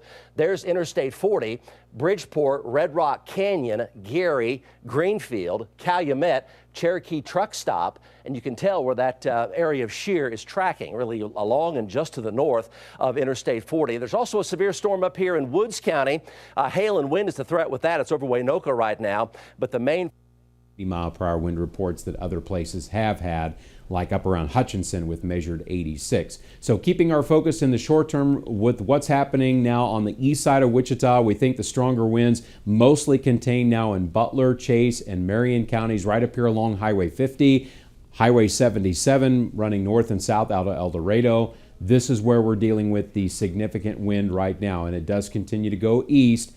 And that significant wind, again, could lead to some wind reports of roughly 70 to 80 miles per hour. So The situation continues to evolve, and it's mostly going to be wind. We're going to continue to keep a close eye on what's happening here in Sedgwick County. Looks like some of the stronger winds now moving in on Andover. Let's check that wind report from Andover, as it looks like it has just now crossed over there into western Butler County, showing 60-mile-per-hour winds, and that storm continuing to go east. A lot of heavy rainfall happening with these storms too, which could lead to some street flooding. We haven't received any reports of street flooding so far in and around the city of Wichita, but we know there are some areas that are prone to that sort of thing. When storm drains fill up, just need a little bit of extra time trying to get rid of that extra water that may be showing up on streets here in Sedgwick County. So warnings continue. Butler, southern Marion, southern Chase counties. Again, we're tracking the strong wind. It's now looking like it's beginning to move out of eastern parts of the city. Another wind damage report coming in. This on the west side of Wichita. Here's several power lines down in northwest Wichita as of 7:55. So we do know now there has been some wind damage reported in Wichita. Power lines down. We join the growing list of places that have wind damage from what has started earlier today. Haven, Hutchinson, now Wichita, Kingman. We know there's wind damage in Salina. Brookville in western Saline County has had wind damage too. And now this area of concern is starting to shift away from the city and now moving across a big chunk of Butler County. El Dorado, I would be prepared for winds of 60 to 75. It's a big supercell out here with 2- and 3-inch diameter hail and a history of that for quite some time now, and several tornadoes, even with some damage from some tornadic activity out by Strong City and not too far from Custer City and near and north of Butler and pretty close to Foss Lake, a little ways north of Foss Lake. Big hail around Thomas, big hail heading into Greenfield, and then the Hook with big hail around that is to the south of the main hail core, and that's right now going into southern Blaine County. And then from there, we're talking about Canadian County right here, Calumet, Okarche, Piedmont, El Reno right here. There's Interstate 40, the very edge of the Hook, with damaging winds coming around the south side of that, is just right on Interstate 40 right now. So we'll talk about the metro here. You see the track. The track pretty much is red line, center line, coming right into Canadian County. And there's your time of arrival with the red line, center line, basically in the Piedmont area, heading over toward northwest Oklahoma City at its current track, moving just about due east at 28 miles per hour. And that's your time of arrival based on that direction and speed right there. Calumet 9:17, 9:38 for El Reno, Yukon at 10. And Bethany, War Acres at 10:17, downtown Oklahoma City at 10:32, Midwest City, Del City at 10:41. The Edmond area also may well be affected by this in that 10:10 to 10:15 time frame coming in from the west. And the powerful red and green are still there. It's a powerful mesocyclone, and it's almost moving just a little south of due east. Occasionally it turns a little bit more to the right, and as it turns more to the right, it gets closer to Interstate 40, which is right here, Bridgeport and Hydro. Let's go back over to our team of trackers here, tracking this into the metro out of western Oklahoma right now. Eric Dixon joins us live. Eric? Yeah, Mike, I'm on I-40 here, still heading east, about to the Hinton exit here. I'm going to go a little bit further east with this here and turn around, get up on a hill and look at it. I've got a wall cloud back there. I don't see any funnels here. I'm kind of looking in my rear view. This thing's moving pretty fast now, so I'm trying to get a little bit east with it here, but it's basically right on my tail here. It's kind of how these things go here. They kind of ramp up here, and it looks like we're kind of in a ramp up stage. I do have a lowering back in there, and this is going to be basically right over the hydro area. So the hydro area, you need to take your tornado precautions right now. The Bridgeport area and, the Hinton, truck stop, all those truck stops on I-40, we're going to have the Cherokee truck stop. You need to start, thinking about your tornado precautions. If you haven't already done it, start shutting down things, getting people clear out of there. Looks like this thing's going to come down I-40 here. We got a lot of traffic on I-40. We got a lot of construction. People are moving pretty slow. So it's a very dire situation here if we're going to have a tornado coming down I-40 here. But we're moving east with it here, about to approach the Hinton exit. We're going to pull off on a hill up there, the Cherokee truck stop, and get you a better view. Mike? Okay, so again, the time of arrival here, we're talking about Calumet 9:15, El Reno 9:30, Yukon at 10, Bethany at 10:10 to 10:17, downtown at 10:32. So a history of large hail, 2 and 3 inch diameter hail, history of tornadic activity, including some tornado damage as well. There's been debris lofted with a couple of tornadoes out here in Custer County and Roger Mills County. And now it's pretty much about ready to come pretty close down to Interstate 40 here. So would not recommend any travel westbound on I-40 at all. Let's go back over to Lynx 1. And on Lynx 1, here's the large supercell here. You got a three-dimensional view here, kind of looking at the storm tower, if you will. It's a big, big hook, powerful hook, big, strong mesocyclone with it.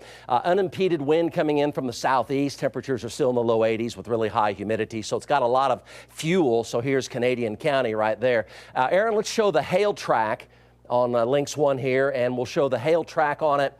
And that way we can show the size of the hail and the history of the hail track. And you see the very dark purple here. That's a solid 3-inch hail stone. And there's been some of that confirmed out here. So you're talking about north of Arapahoe earlier, right? And then Thomas, big, big hail. Corey Inman had giant severe hail on his phone over there just several times this past couple of minutes. So Thomas and Fay and over here toward and just south of Watonga and Greenfield, that's where the big hail is. 2 to 3 inch diameter is going to be really common. This is the twisting of the wind. 70, and that could be what we're experiencing right now in northern sections of Butler County. Starting to see some of that high winds now approach Cassidy, certainly down toward Roselia within the next 15 to 20 minutes.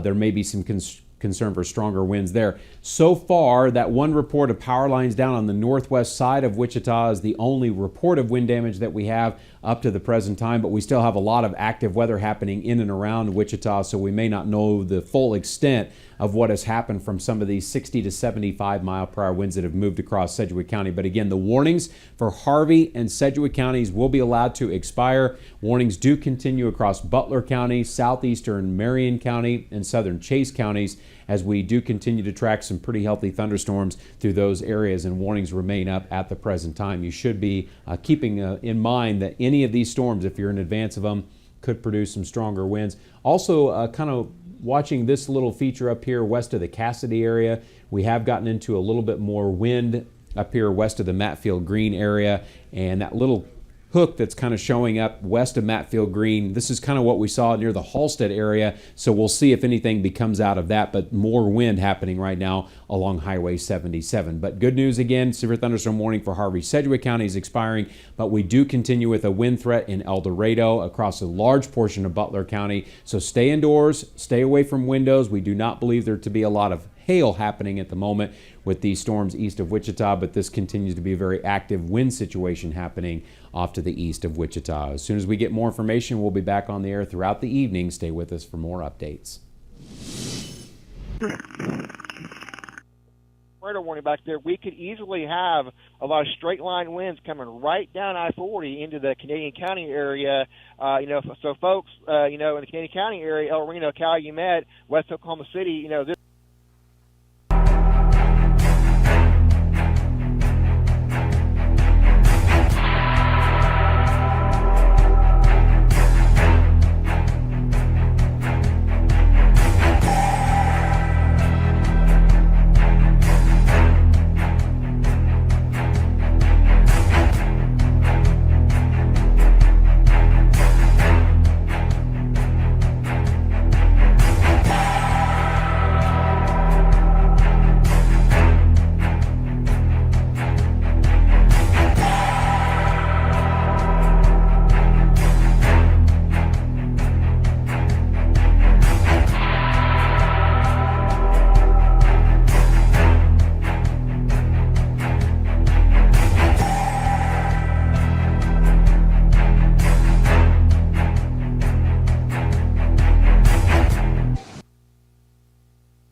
supercell here, and that's got some dimes and nickels with it, but this one's had a history of producing 2 and 3 inch diameter hail and winds 75, 80, 85 miles an hour, and several confirmed tornadoes with debris lofted.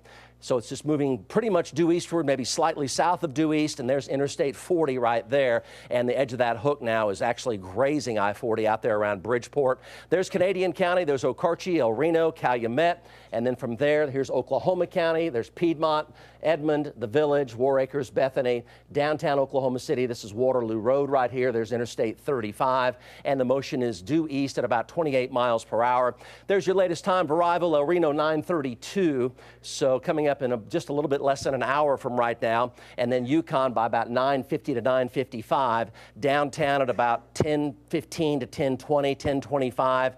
So as these approach where you live here, you want to make sure you are aware and alert of the weather situation and protect your property from damaging winds. Could be quite high, and very, very large hail. Again, it had a history of producing tornadic activity, and there is a tornado warning with it right now. Here's the mesocyclone, and still showing a lot of strong velocities in here. I think if we can go back to maybe Corey Inman.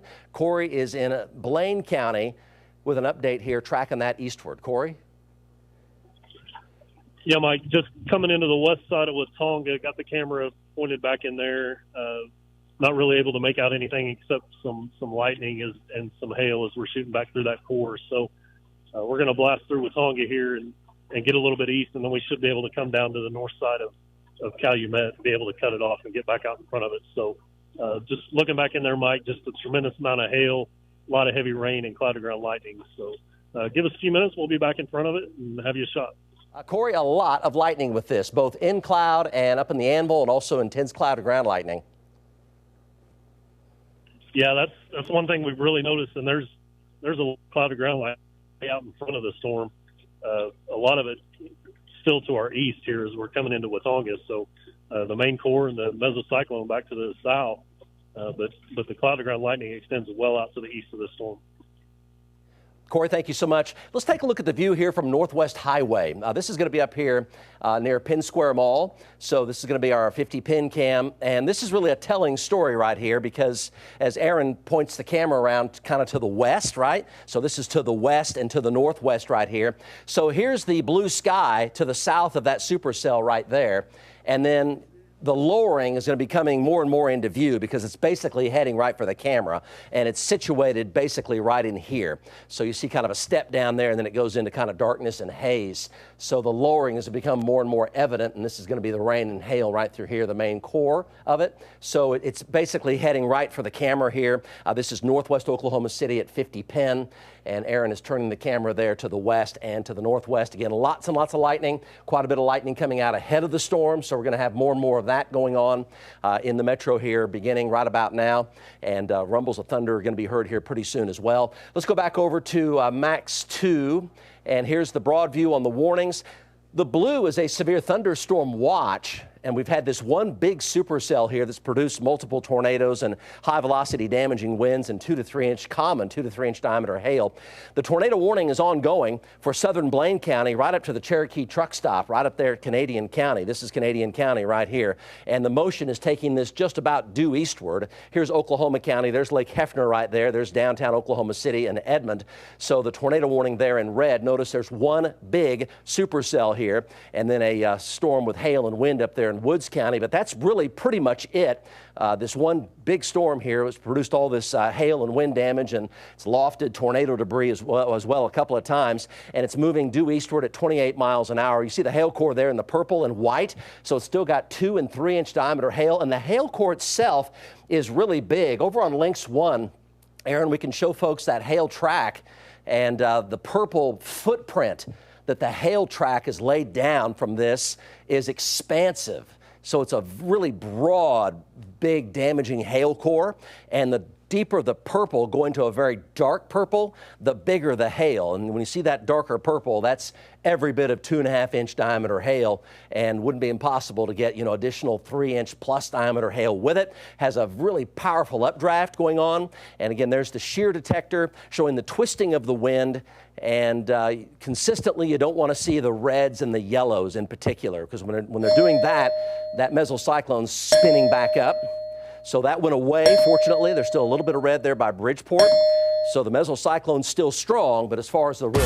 This is a tornado warning. As in a tornado itself, you're going to see that red and that yellow showing up consistently for several scans. Unfortunately, that has not quite happened. So we can be hopeful that it will not be producing a tornado right now. Let's hope it does not produce a tornado in the future either, because it's had a history of producing tornadic activity, and the mesocyclone is still quite strong. Severe thunderstorm warning for Kansas. Canadian County here. Let's go back over to our team of trackers. Eric Dixon, some ground truth here. Interstate 40 now just in far western Canadian County and southern Blaine County. Go, Eric Dixon. Yeah, Mike, I'm about to pull off at the Cherokee truck stop. I'm heading eastbound right now on 40. You know, the thing to note, there's a lot of cars and vehicles, trucks, semis that are heading west into this storm. I really hope that they understand that there's a tornado warning back in there. If not the tornado warning, some super high winds. You know, I'm getting reports that there's a overturned semi on I-40 back near, perhaps near the Hinton to the Hydro area. So if it gives you any idea, you know, there's some tremendous amount of wind. As I'm pulling into the Cherokee truck stop here, I'm fixing to get off here, I'm starting to experience a lot of high winds, you know, that are feeding into this storm. I still got 79 degrees here. You know, here in just a second, I'll get you a good view. So you're looking to the east right now. But, you know, another thing to note is we're going to go into darkness here, so things are going to get a little tricky trying to identify, you know, whether we got a tornado back in there. But, you know, keep in mind, you know, just tornado, high winds, you know, can all do damage. Hopefully we don't have a high wind event kind of like they had in Houston back there. But, you know, that's what we're kind of watching for here. We're going to be moving east with it. It looks like the city's going to have to deal with this storm. So start, you know, making your storm preparations, you know, getting things wrapped up here. So the storms are, this one big supercell is moving into west central Oklahoma right now. Here's your time for arrival right here again. So ham radio reports, just passing along the latest information here, ham radio reports of, quote, a large tornado crossing Interstate 40 about 5 minutes ago. And that would be over here very close to Bridgeport. So you see the tornado warning here. So there's I-40. We're talking about far northern Caddo County right there. Ham radio reports of a large tornado crossing Interstate 40, and that's now 5 minutes ago is when exactly when that happened. It was when that shear detection went over to that red and yellow there for just a brief moment of time. So here's your time for arrival. So obviously still a dangerous storm. Great big hail footprint with it. A lot of damaging hail and a lot of damaging wind and apparently ongoing tornadic activity. We got two trackers on it. Third one here is positioned in Canadian County as well. So Yukon there before 10 o'clock, El Reno before 9:30, and then downtown before 10:20. So make your preparations to protect your property and think about that tornado safety plan. This thing is continuing to chug along to the east at 28 miles an hour. So we zoom on in here and take a look at the velocities, and there was a hot spot right there, which the ham radio operators had that quote-unquote large tornado crossing Interstate 40. So there is one new severe thunderstorm warning for Kansas. There's also an indication of a developing tornado right there. And let's go back over to the twisting of the wind, Aaron, on Lynx 1, and we'll look at the colors here because that mesocyclone means business. And that looks like a developing tornado right there, or one in progress. So let's go over to Lynx 1 and look at the twisting of the wind here. And you see these red colors periodically showing up, and then that really hot red and yellow that popped up a while ago. Again, a ham radio report now 6 minutes ago, large tornado crossing I-40 out there to the west of Bridgeport. Let's go back over to Eric Dixon and then Corey Inman. So still looks like tornado developing right now inside that big mesocyclone. Here's Eric Dixon live. Eric? Yeah, here I'm over here at the Cherokee truck stop at the exit here, I-40. My view is looking a little bit to the west here. You know, you can see that whole storm. It's just a stacked structure there. The whole thing's circulating. Got a little bit of a lowering back in there. I don't see a tornado as of yet, but you know, like I said just a little bit ago, there's an overturned semi on I-40 back in there. So perhaps, you know, the tornado possibly came right across I-40 and hit that semi. But right now, I don't see any circulations. I don't see any power flashes. Starting to lose a lot of light here. So we're going to stay with it here and keep you forewarned. Mike? So let's drop that squeeze box, control room. Thank you. Let's drop that. So Eric Dixon, I want to talk to you here for a minute, okay? So we've shown the viewers radar. Our viewers know where the dangerous part of this storm is. They know where it's going. So now we're going to take a moment here.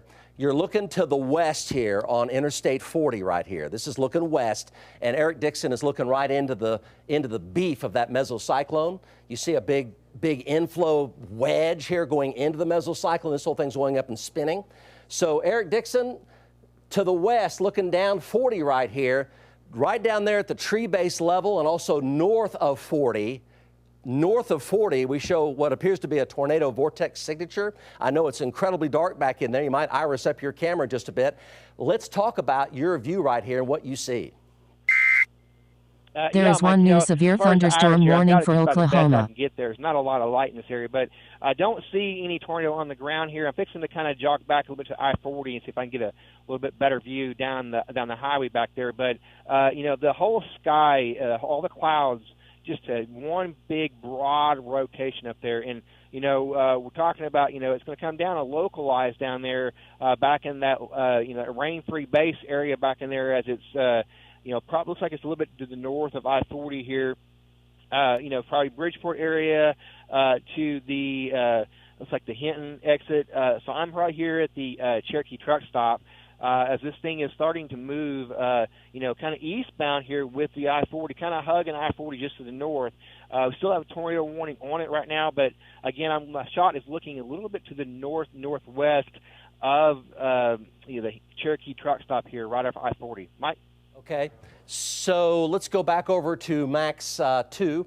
And we'll show you the mesocyclone here. So you look at the red and you look at the green here, and the red and green are really close together right there. We call that a tornado vortex signature. It looks like it may be weakening just a bit, but it's been there for about the past 4 or 5 minutes. So where is that? It's to the west of Gary in southern Blaine County. We really cannot confirm this ham radio report of a large tornado crossing I-40 out here. The velocities didn't necessarily appear to support that verbatim, but it was ham radio reports of a large tornado crossing I-40. It would have been about 9 minutes ago now, maybe 10 minutes ago out here in northern Caddo County between Hydro and Bridgeport. So there's that, see there, that's likely. There is one new severe thunderstorm warning for Iowa. There. So it's tracking over here to very close to Gary and just north of Bridgeport. And there might be a cycle occurring. It's like there's another area of spin here on the leading edge of that. So that may well be a tornado sitting right there.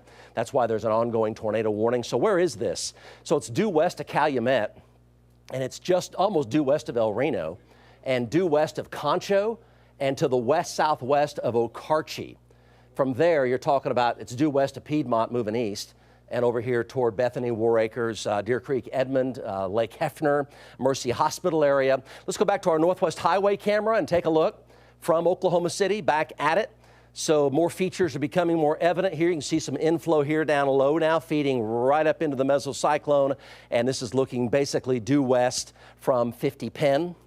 So this is the big rain and hail core right here. Oklahoma County, as of this moment in time, is not There is one new tornado warning for Oklahoma. Not at all at this moment in time. You're talking about far western Canadian County into southern Blaine County and far northern Caddo County. And lots and lots of lightning now coming into the metro as well. Let's go back over to Corey Inman, one of our trackers on this. He's got night vision, night scope camera. Corey, pretty stout storm right here. Yeah, Mike, eastbound on the Highway 3 here, east of Watonga, about 1 more mile and be able to turn south and blast north towards the Calumet area and come in on the front side of this thing. Have the night vision pointed back to the south. This amount of lightning in there, you kind of make out a little bit of the structure, but just a lot of cloud ground lightning in there. It's kind of hard to flashes back in there, but we're so far out in front of it. It's really kind of hard to make out if that's actually a power flash or if it's just lightning. So getting ready to turn here, go south, and we'll be out in front of it in just a few minutes, Mike. Okay, tornado warning now coming out all the way to El Reno. Tornado warning now all the way to El Reno. El Reno is about 6 or 7 minutes travel time west of Yukon, right? So all the way over to central Canadian County. Let's go back over to our Max 2, give you the time of arrival here on it. So El Reno at 9:30, so just a little over a half hour from right now. Yukon at about 9:45, 9:50. Bethany by about 10. Downtown at about 10:15, 10:20. Midwest City, Del City about 10:30 or so. And also got to include northwest Oklahoma City. We're talking about Bethany, War Acres, Lake Hefner, Lake Overholser. So you're not under a tornado warning, but El Reno now is, which is the western sides of the Oklahoma City metro. So El Reno now is under a tornado warning. So there's the red and the green. Still looks like a possible ongoing tornado sitting right there. And maybe another one here just ahead of it. So it's a big, powerful mesocyclone. The red polygons that you see are the active tornado warnings right here. And they've now been extended to come all the way to the east side of El Reno. You see that right there. So you're talking about Banner Road. To about Banner Road is where that tornado warning is extended toward. There's Yukon just outside of the tornado warning, and the motion is easterly at 28 miles per hour. Back over to Corey Inman here with his night vision camera. It's going to be a very valuable tool here. 2- and 3-inch diameter hail common as well. Go, Corey.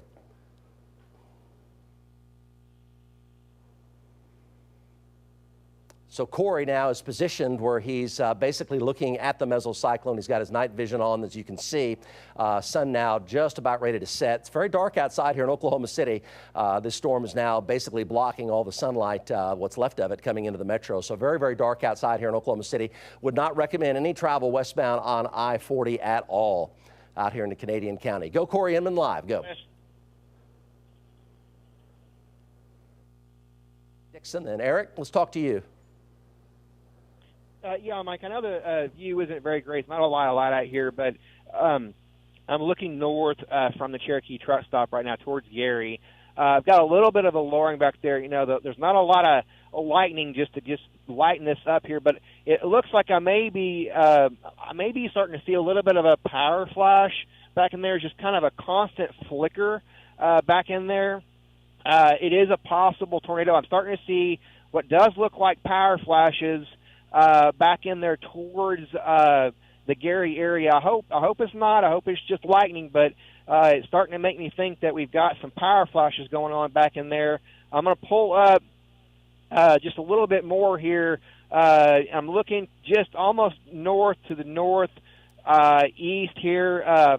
It's hard to identify. I've got a lowering back in there, so I really hope there's not a tornado back in there, but it's just a constant flicker back in there. I'm not sure if the camera is picking up on it here, but we're going to have to move east with it here in just a second, just keep up with it here. But folks, you know, in the Canadian County area, really need to take aware of this. There's cars still driving towards it here. The turn sirens are going off. You know they hear it, but they're just driving east with it here.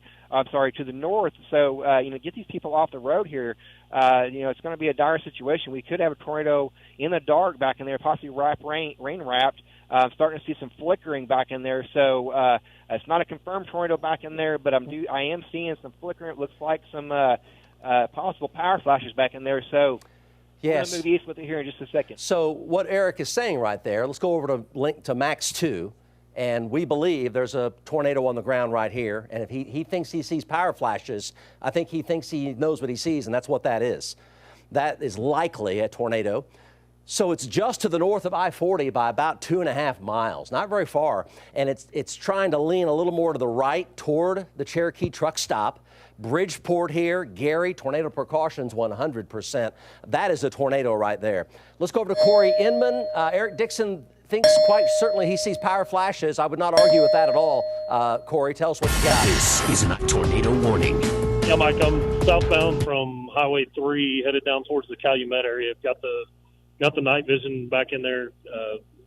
We're still a little ways out in front of it, so it's kind of hard to differentiate between the lightning and the power flashes. But just looking at the presentation and everything, it wouldn't surprise me if there is a tornado on the ground there. So just a few more minutes, we'll be far enough south. We should be able to have a visual on it, Mike. What's your location right now, Corey? What is your location right now? I am 5 miles to the southeast of Omega, headed south towards the north side of Calumet. Okay, let's go back over to Max 2, and we'll kind of ease back in here. So we very much believe that's an ongoing tornado right there. Eric Dixon thinks he sees power flashes from the Cherokee truck stop, which is right here. So he's not very far, and it's heading right, basically right for him. So this is going to be coming out of southern Blaine County, southeastern Blaine County. with damaging winds down into northern Caddo County, into Canadian County right here. And you see those really hot red and greens right there, likely a tornado there. It may or may not be lifting right now, tough to say. Kind of splitting hairs there, but there's still some really strong velocity in there. So that's likely yet another tornado from this storm. It's had a history of producing tornadoes. And the tornado warning now does go all the way to about Banner Road. So El Reno's included, Calumet is included, the Cherokee truck stop is included, tornado warning. Bridgeport is included, tornado warning. Down to the northern side of Union City, tornado warning. And Concho also is under a tornado warning. Not quite Okarche, not quite Okarche. And here's Oklahoma County right here. This is going to be Lake Overholser and Lake Hefner right here. There's Piedmont and there is Yukon. Still showing 2 to 3 inch diameter hail and a big hail swath with it. So it's producing a big footprint of damaging large hail. So you want to protect your property as this moves on in. There's the twisting of the wind. It's localized right there where we think there has been another tornado here. Let's go back to Eric Dixon. This is going to be about 3 miles to the west-northwest of the Cherokee truck stop. Go, Eric. Yeah, Mike, I'm fixing to reposition here. Let me clear my throat there. Just going to get used with it here, so I'm repositioning. I don't see much of a power flash at the moment here. It could have been some high winds coming through there too, messing with, the power lines. But, again, there's a circulation back in there, so we can't just say, hey, that's just power flashes. It's possibly a tornado back in there. I have not seen one.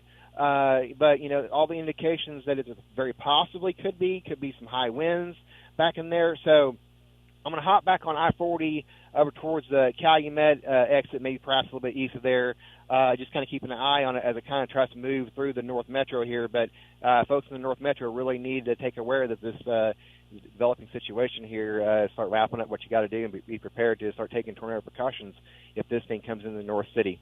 Mike? Okay, very good. Let's go back over to Max 2, and we're going to kind of broaden out here a little bit. If you're just now joining us, there's a lot of lightning outside. It's also very dark. The sun is being totally blocked out as the sun now goes down with this big supercell now getting very close to the western sides of the Oklahoma City Metro. There's another area of some hail up here by Freedom and Waynoka, and another small storm near Sealing, but the one really big supercell that has had a history of producing tornadoes back around Custer City and back around Strong City and Custer County and Roger Mills County, and 2 and 3 inch diameter hail and even debris being lofted by a tornado back in Custer County, is now coming into the western sides of the Oklahoma City Metro with an ongoing tornado warning. You see the big purple and the white, that's the big hail core. So even if we don't have tornadic activity in Oklahoma City or the Metro, and we hope we don't, and we may not, we may have a lot of damaging wind and damaging hail. So protect your property from damaging wind and damaging hail. It's a very large storm covering a lot of real estate out here, and we think there may well have been an ongoing tornado just to the west-southwest of Gary just a few minutes ago, and just to the west-northwest of the Cherokee truck stop. And there's your time of arrival. Yukon by about 9:45. Corey Inman, live update right here. Corey? Yeah, Mike, due west of Okarche. Got the camera pointed back to the southwest. Let me get the wipers on it for you here. Starting to make out a little bit of structure off the storm. Still trying to shoot back in there and see if we can see anything that would say that we got power flashes or anything. That's still just a little bit far to the north here. So the further south we get, the better visual we're getting on it. So it won't be long here. We'll be able to make something out for you. Okay, nice job, Corey. Thank you so much. That's from Okarche. Let's go back over to Max 2. And there's your, again, time of arrival here. Yukon about 9:45, 9:50. It's now just a little before 9 o'clock. So Bethany by about 10, downtown by about 10:15 or so. It's moving at 28 miles per hour, just about due east. And then over toward Midwest City, the Zoo, Del City by about 10:30 or so. And then Choctaw, Hara area by about 10:45. And to about 11 o'clock, so it's not moving incredibly fast. There are 2 new warnings affecting Iowa and Oklahoma. Moving at 28 miles per hour, but you can tell it's a big supercell. Looks like that tornado, and I would say that very likely was a tornado right there, and it may well have lifted. So you see the hot red and the hot green right there. They've kind of gone away, but you can really see as we zoom way in. When it got really hot red and hot green right there, you can actually see the whole thing kind of spinning. If you use a bit of imagination there, looking at the colors, you can actually see it kind of spinning as it was doing that. So that was likely a tornado there, northwest of Bridgeport and about 3.5 miles or so west-northwest of the Cherokee truck stop, and it may have lifted by looking at the velocities right now. Let's go back over to Eric Dixon. He's near the Cherokee truck stop. We've got quite a few trackers on this, folks, but again, a lot of large hail, a lot of damaging winds, big storm, lots and lots of lightning inbound now. Canadian County up to Banner Road now under a tornado warning. Go, Eric Dixon. Yeah, Mike, I'm on 40 right now, heading east with this storm. I'm going to hopefully pull off here at the Calumet exit here, and kind of point back to the northwest here. See if I see any more power flashes, but from my vantage point, I'm looking to the east. That's not power flashes over there. That's just lightning that you're seeing in the distance. I haven't seen any more what look like power flashes towards the Gary area. The velocity kind of looks like it settled down a little bit on my radar here that I'm watching. So we're just going to keep up with it, see if it's going to cycle Reno and go south. But we're right here with it. Back to you, Mike.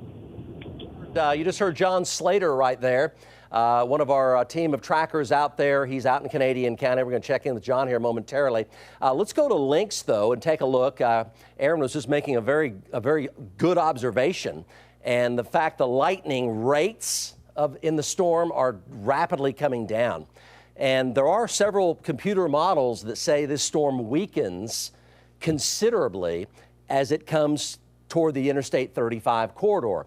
There's no guarantee that will happen, but there are several models that are research models that are really short. We call them short fuse models, high resolution short fuse models, and they're for the immediate future. And they have this storm weakening very quickly as it comes through the Interstate 35 corridor. So there's a measurable chance that it will weaken. And Aaron was just making a point that the lightning rates in this are now diminishing quite a bit. So the lightning rates are coming down considerably, and that trend has just been in about the past 10 minutes or so. The lightning has been very intense. You've seen Corey Inman's live stream of it being continuous, right? But now the lightning rates are coming down. I'll tell you what, let's go to Corey Inman and let's talk about that. The lightning rates, Corey, what would you say? Are they still about as high, or are they coming down, or what would be your observation?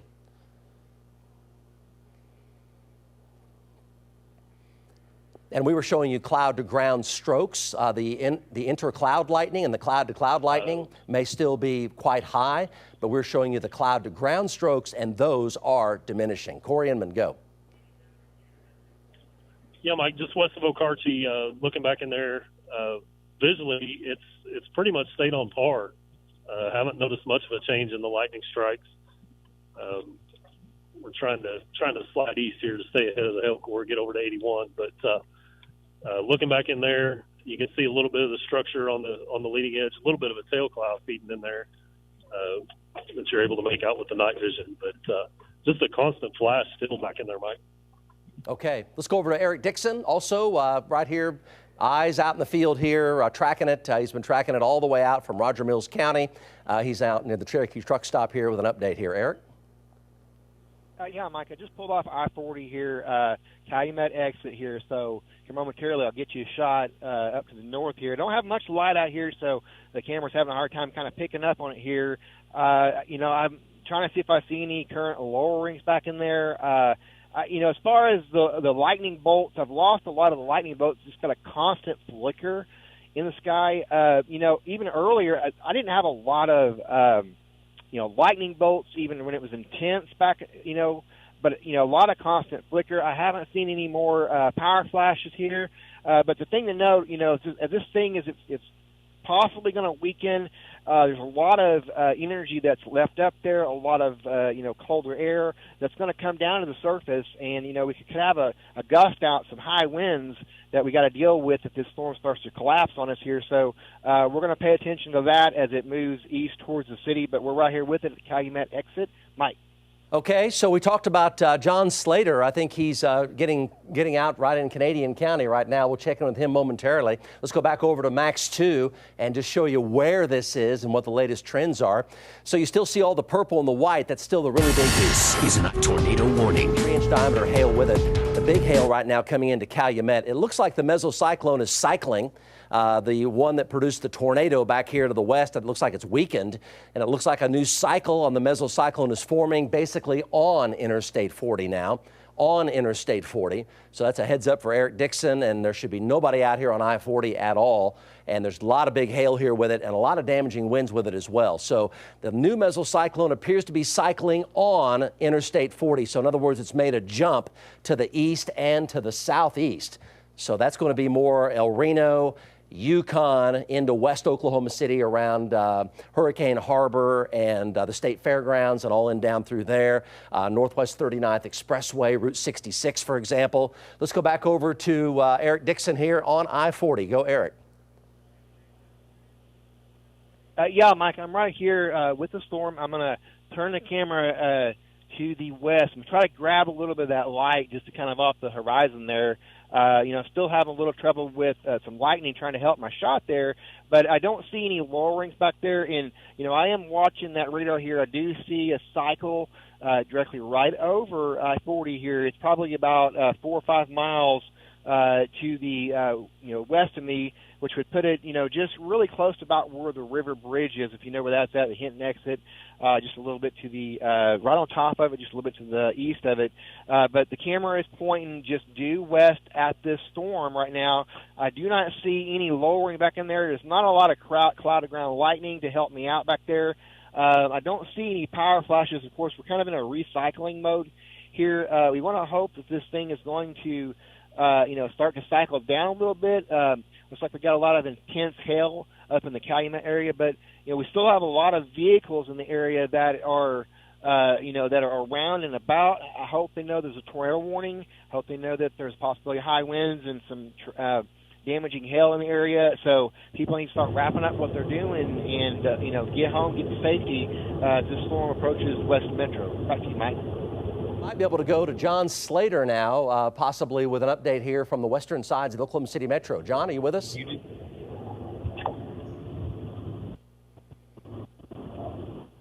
Yeah, so here's John on the western sides of Oklahoma City. You see the lightning out there to the west. Let's go back over to Max 2. So the mesocyclone is cycling, and the new hook is forming on Interstate 40. So the old mesocyclone weakened, and it jumped to the east-southeast. So now you're talking more, El Reno, Yukon, down toward the State Fairgrounds, downtown, southwest Oklahoma City. Will Rogers. Let's go to Mustang, the Mustang camera.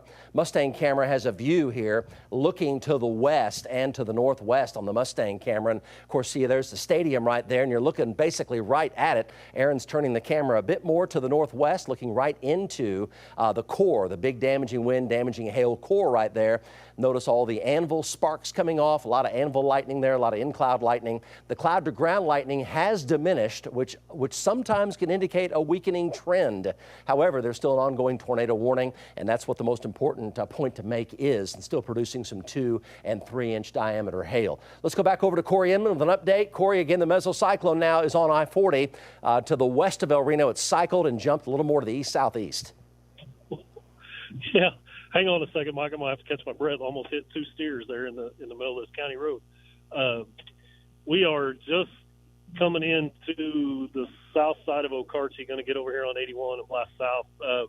That area that you're talking about, the new area of rotation, that was the area where we were showing you the feeder band was pulling in there on our last hit. So we've lost that feeder band, but that lines up exactly with where that new circulation is. So. Should be coming right down I-40 into the north side of El Reno, and we are getting ready to turn southbound on 81, so we'll get down there and be in front of it for you, Mike. So if you're just now joining us, a lot of folks are tuning in. We are glad that you are. So what has been happening here for the past 3 to 4 hours or so has been a big supercell formed out here near the Texas Panhandle border and moved through Roger Mills County out around Strong City, produced a tornado there, went into Custer County to the northwest of Clinton near Foss Lake and north of Butler, produced a tornado there, and then produced another tornado north of Custer City, which is north of Clinton, and then produced likely another tornado just about 15 minutes ago west of Gary.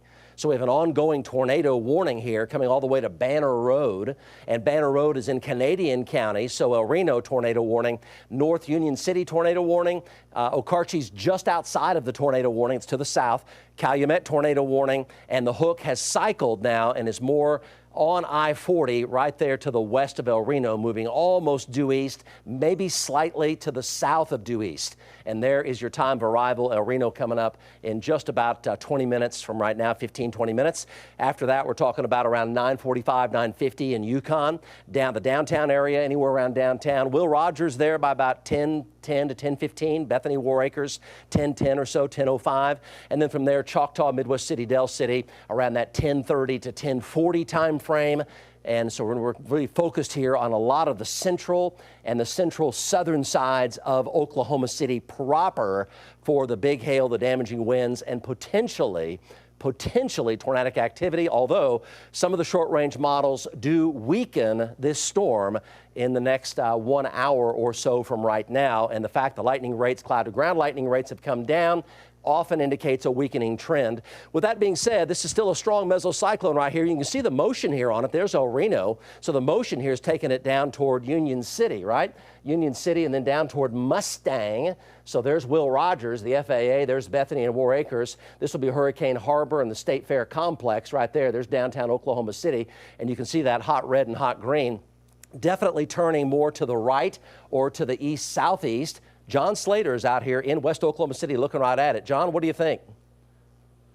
Hey, Mike. Yeah, we're out here on I-40 going westbound just past Garth Brooks, and we are looking right at that potential new circulation. I heard you talking about how it was reforming to the east. Exactly right. And quite a ways to the east that kind of jumped and recirculated back right over I-40 and just to the south. As you said, it's moving east-southeast. So we're approaching it from the east right now. We've got some pretty decent lightning on our stream, if you can see that as we're looking west. So there still is a tip of this severe storm.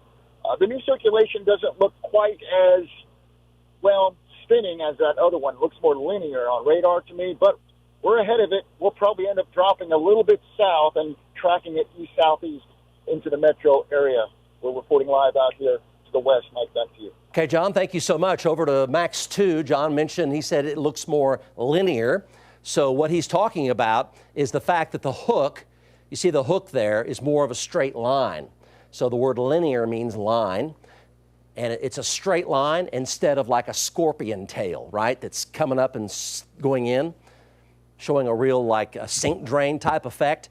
A more linear hook is not as powerful generally as one that is more like a scorpion's tail. So that's what John was just talking about, how it looks a little bit more linear. So there's your time of arrival here, a little bit more to the east-southeast. So you can see downtown Oklahoma City there and Mustang and more. So we're going to go over to velocities here and zoom way in. So you don't see a whole lot of super hot red butting right up against that really hot green.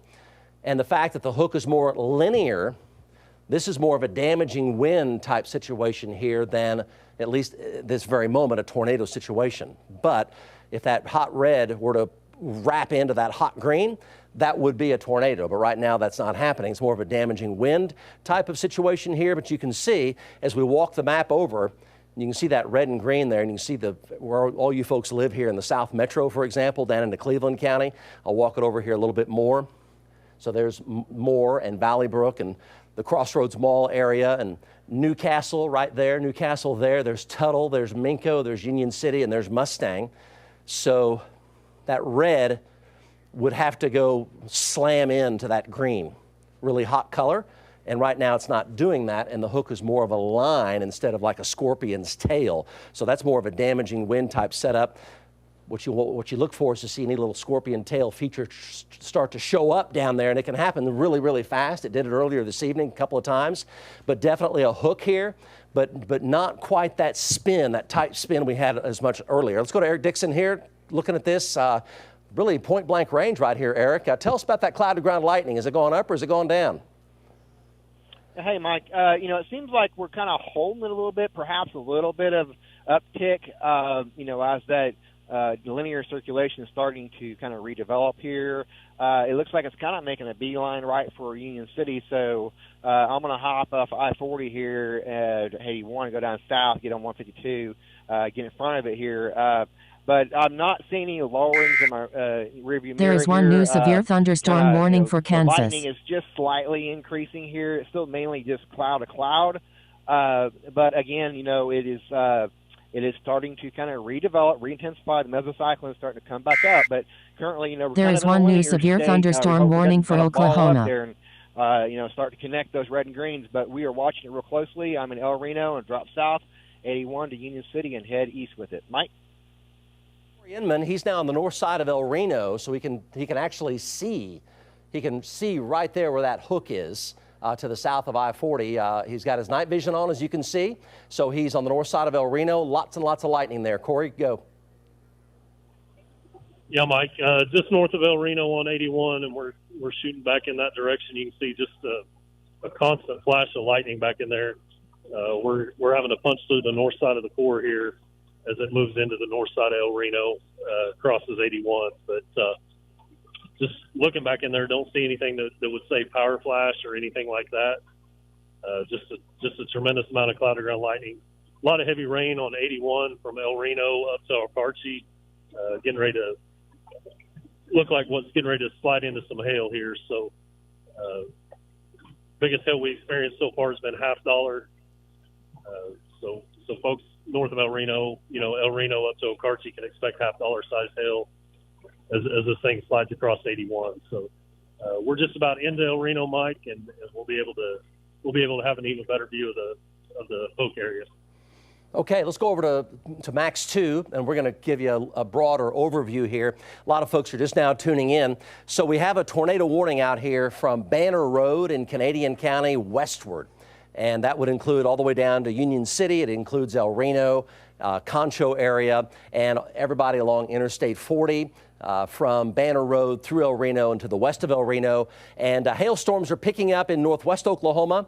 So these are not tornadic here, but they're producing quarter to golf ball size hail. So Freedom down through the east side of Waynoka there. That's a pretty stout, severe storm there with at least golf balls with it.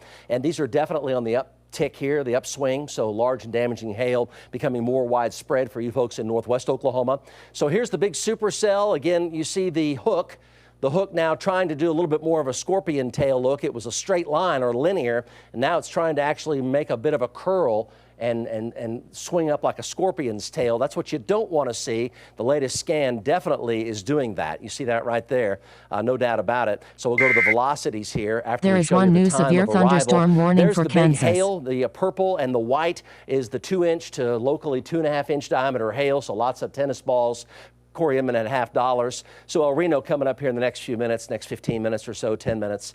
And then Yukon, downtown around 10:15, 10:20, Midwest City around 10:30 or so, and then Choctaw, Hara, Bethel Acres, talking about Pottawatomie County by that time at about 11:20 or so. Now we're going to zoom in and look at the velocity. So you see the red is trying to curl more into the green. So it's not quite as linear as it was. It's more of a spinning motion. Definitely damaging winds in that Hook, though. We're showing some high velocity winds. There's Union City and there's Mustang. You can tell exactly where that is going by looking at the last 30 minutes of animation, right? The last 30 minutes of loop. You can see exactly where that's going. And from there, you can talk about Mustang and Will Rogers and southwest Oklahoma City and Moore and North Newcastle, everybody around Highway 37. You can see exactly where that circulation is heading. John Slater's looking right at it. He's out there in Canadian County with an update. John? Hey, Mike. Yeah, we're here on Banner Road, just south I-40. We pulled over on the road here, and we're looking to the west-southwest as you were talking about how that little tail was becoming more hookish shaped and curling up, and we're looking right at that. I can see the Doppler radar. There is one new tornado warning for Oklahoma. Increasing right on the very southern tip of that little tail, and we're looking right at it to the west-southwest here, just about a mile south I-40 on Banner Road. So we're going to watch this very closely.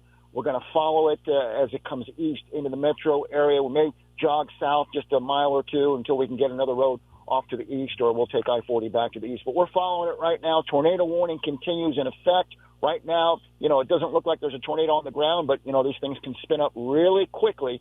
So we are watching it. Back to you, John, thank you so much. It's 9:13 now on a Sunday evening. A tornado warning now has been extended until 10, so the next 47 minutes. It includes right up to the Oklahoma County line. So now we're talking about Yukon tornado warning, Mustang tornado warning, Tuttle tornado warning, Minco tornado warning, Union City tornado warning, El Reno tornado warning, and then right to the Oklahoma County line and even McLean and Cleveland County line. And at that point, you're not too far to the west. This is a tornado warning. Just to the west of Will Rogers. So until 10 p.m., so the next 46 minutes, a new tornado warning now, and this is going to be the West Metro and the Southwest Metro down into Grady County and all of central and southern and southeastern Canadian County until 10 p.m. That is a brand new tornado warning. So here's the hook, and it's balling up, if you will. We're getting more of a scorpion tail effect. And when it does that from a straight line like it was, it's indicating that it's making an effort to produce tornadic activity. You can see it happening right here. This loop is 30 minutes over and over and over again. So you can see the hook there definitely curling back up like a scorpion's tail. That's exactly why the tornado warning has been extended to include more of the southwest Oklahoma City metro, including Mustang, Minco, Tuttle, Union City, Bridge Creek, and areas just west of Newcastle. So as of yet, nothing for more.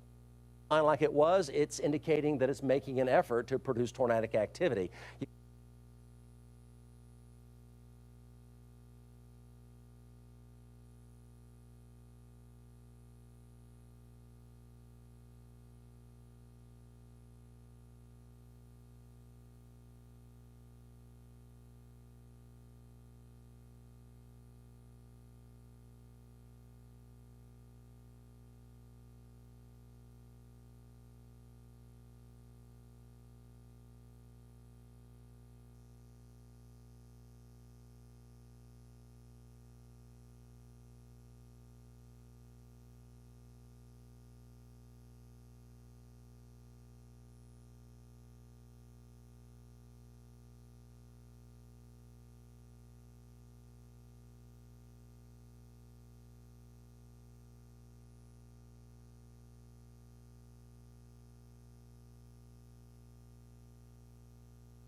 Don't really have much of a view, but here, getting ready to turn south here.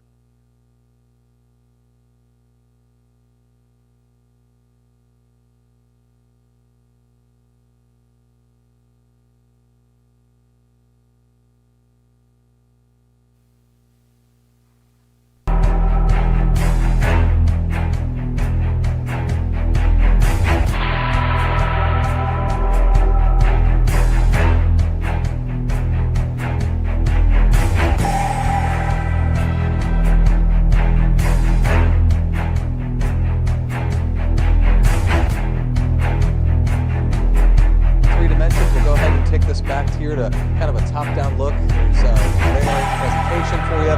We'll kind of square this up a little bit closer. So again, this is the West Metro. There's Calumet, there's El Reno, coming just south of I-40. Here's the velocity for you.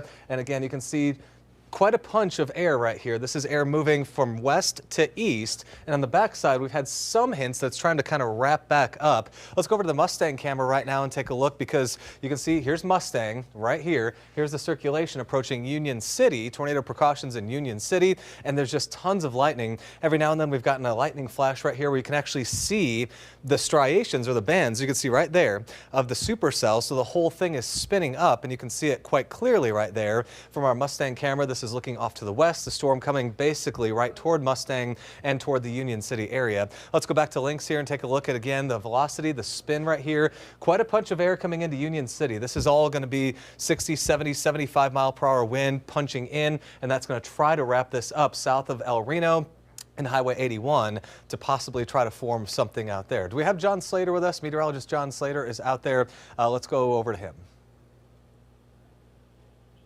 Hey, Aaron, we're down here just to the southwest of Yukon here. We're looking at that storm. We can see the circulation on radar. It looks like it's trying to spin up a little bit. We are just a couple miles south I-40, Cimarron Road, and we're looking off to the west-southwest. Don't see any power flashes, lots of lightning right now. We're watching the circulation closely. We're going to stay ahead of it as it moves into the metro. Aaron, back to you. All right, appreciate that. We'll come back here to Lynx, talk to Corey Inman coming up in just a second. Here we go, as again, tornado warnings do continue up to El Reno, just up to Union City, and then up to the Oklahoma County border. This goes until 10 o'clock. So the storm is not really moving that fast. We've still got another 40 minutes left of this ongoing tornado warning. We've been talking about lightning rates, so we're going to turn lightning back on. Here it is. Here's the lightning counter. So we're going to let you see that right here. So notice the strikes right here. They kind of went down. Now they're coming back up again. So we were in the lower 300s. Now we're up toward the 400 range.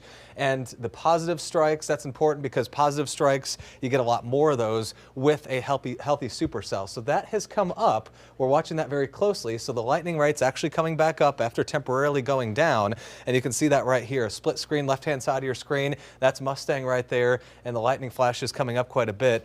Steve Johnson, if you get a chance on that computer, could you widen out the Mustang shot just a little bit? And we'll get a better view of that as the storm gets a little bit closer. But again, talking about I-40 south, that's where the heaviest of the rotation is, that little kind of stinger tail. He's moving the camera back. And again, you can see the lightning. A lot of cloud-to-cloud lightning, some cloud-to-ground lightning, but it has kind of picked back up again, and that's not exactly what we want to see with the storm health. Lower lightning, less positive strikes, that means that the storm is decaying, and we're just not quite seeing that just yet. So let's go ahead and we're going to put a storm track on this thing. We're going to take you to the most dangerous part of the storm, near Union City, move it off to the south and southeast at about 30 miles per hour. Again, it's not moving that fast. We'll go ahead and move this track here just a little bit. So we'll put it from Union City toward Mustang. And again, that continues off to the southeast at about 30 miles per hour. So the storm not really moving all that fast. So here's the track again, right here.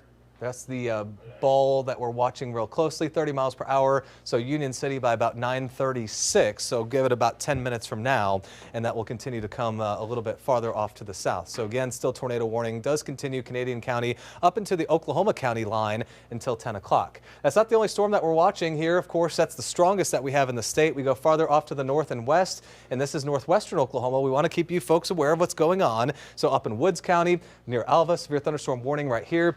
Near Waynoka and toward Cherokee and Helena, another thunderstorm here capable of golf ball sized hail. If we have Mike Bennett here with us, he's been in northern Oklahoma watching this very carefully. We'll have Mike Bennett on deck right here. This is the Vance radar, so up near Enid. We're going to take a closer inspection. You can see pretty good hail core right there, and then another one approaching the Alva area. There are signs that these thunderstorms in northern Oklahoma, there's a little bit less capping, and they might have a little bit more going for them, so they might try to strengthen just a little bit more as we go toward the next 1 to 2 hours. Let's go to Mike Bennett in northern Oklahoma. Okay. Mike Bennett, go ahead. Aaron, can you hear me? Yeah, we got you now. Go ahead. Okay. I'm just west of Alene right now, just staying ahead of this storm. Right now, the hail core is just right behind me. We haven't had a lot of high winds out in front of it, but as this thing moves towards Alene, Cleo, Jet, Nash, possibly Helena a little bit later, expect some pretty good size hail with it. I think it's up to 1.5 inches. Possibly some high winds developing with this as it tracks to the east, but nothing tornadic right now. Back to you. Thank you, Bert. Let's go back over to Max 2, and we're going to go from northwest Oklahoma back to the one big supercell here with the tornado warning till 10 p.m. for the west and southwest parts of the Oklahoma City Metro all the way to the Oklahoma County line. So it includes Yukon, and it includes Mustang and Union City. The hook there is not diminishing. It's holding its own or slightly increasing in its spin rate. So this is what you don't want to see. And there's damaging winds all in through as well. So even if you don't have tornadic activity, the threat of damaging winds is really there, and damaging hail as well. Here's the hail core now on the north side of El Reno. Let's go back over to our team of trackers. Corey Inman with his night vision. He's literally right there in that hook looking at it. Corey, go. Yeah, Mike, just east of 81 on Reno Road. Got the camera pointed just back over our shoulder here. You can see kind of right into that hook, the mesocyclone there. Did have just a few minutes ago what appeared to be a brief funnel, but just scanning the night vision in there, haven't seen it in a couple of minutes. So we're panning up there into the mesocyclone. Don't see any power flashes or anything on the ground. You can see there's a lot of dust and stuff being blown around right there behind us. So we're right here, right in front of it, Mike. So if anything happens, we're going to know it. But right now, it doesn't appear to be a tornado.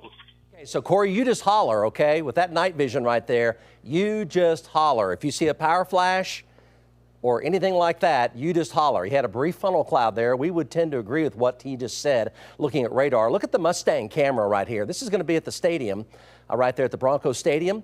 And you see the supercell literally coming into Mustang. You're looking right at it.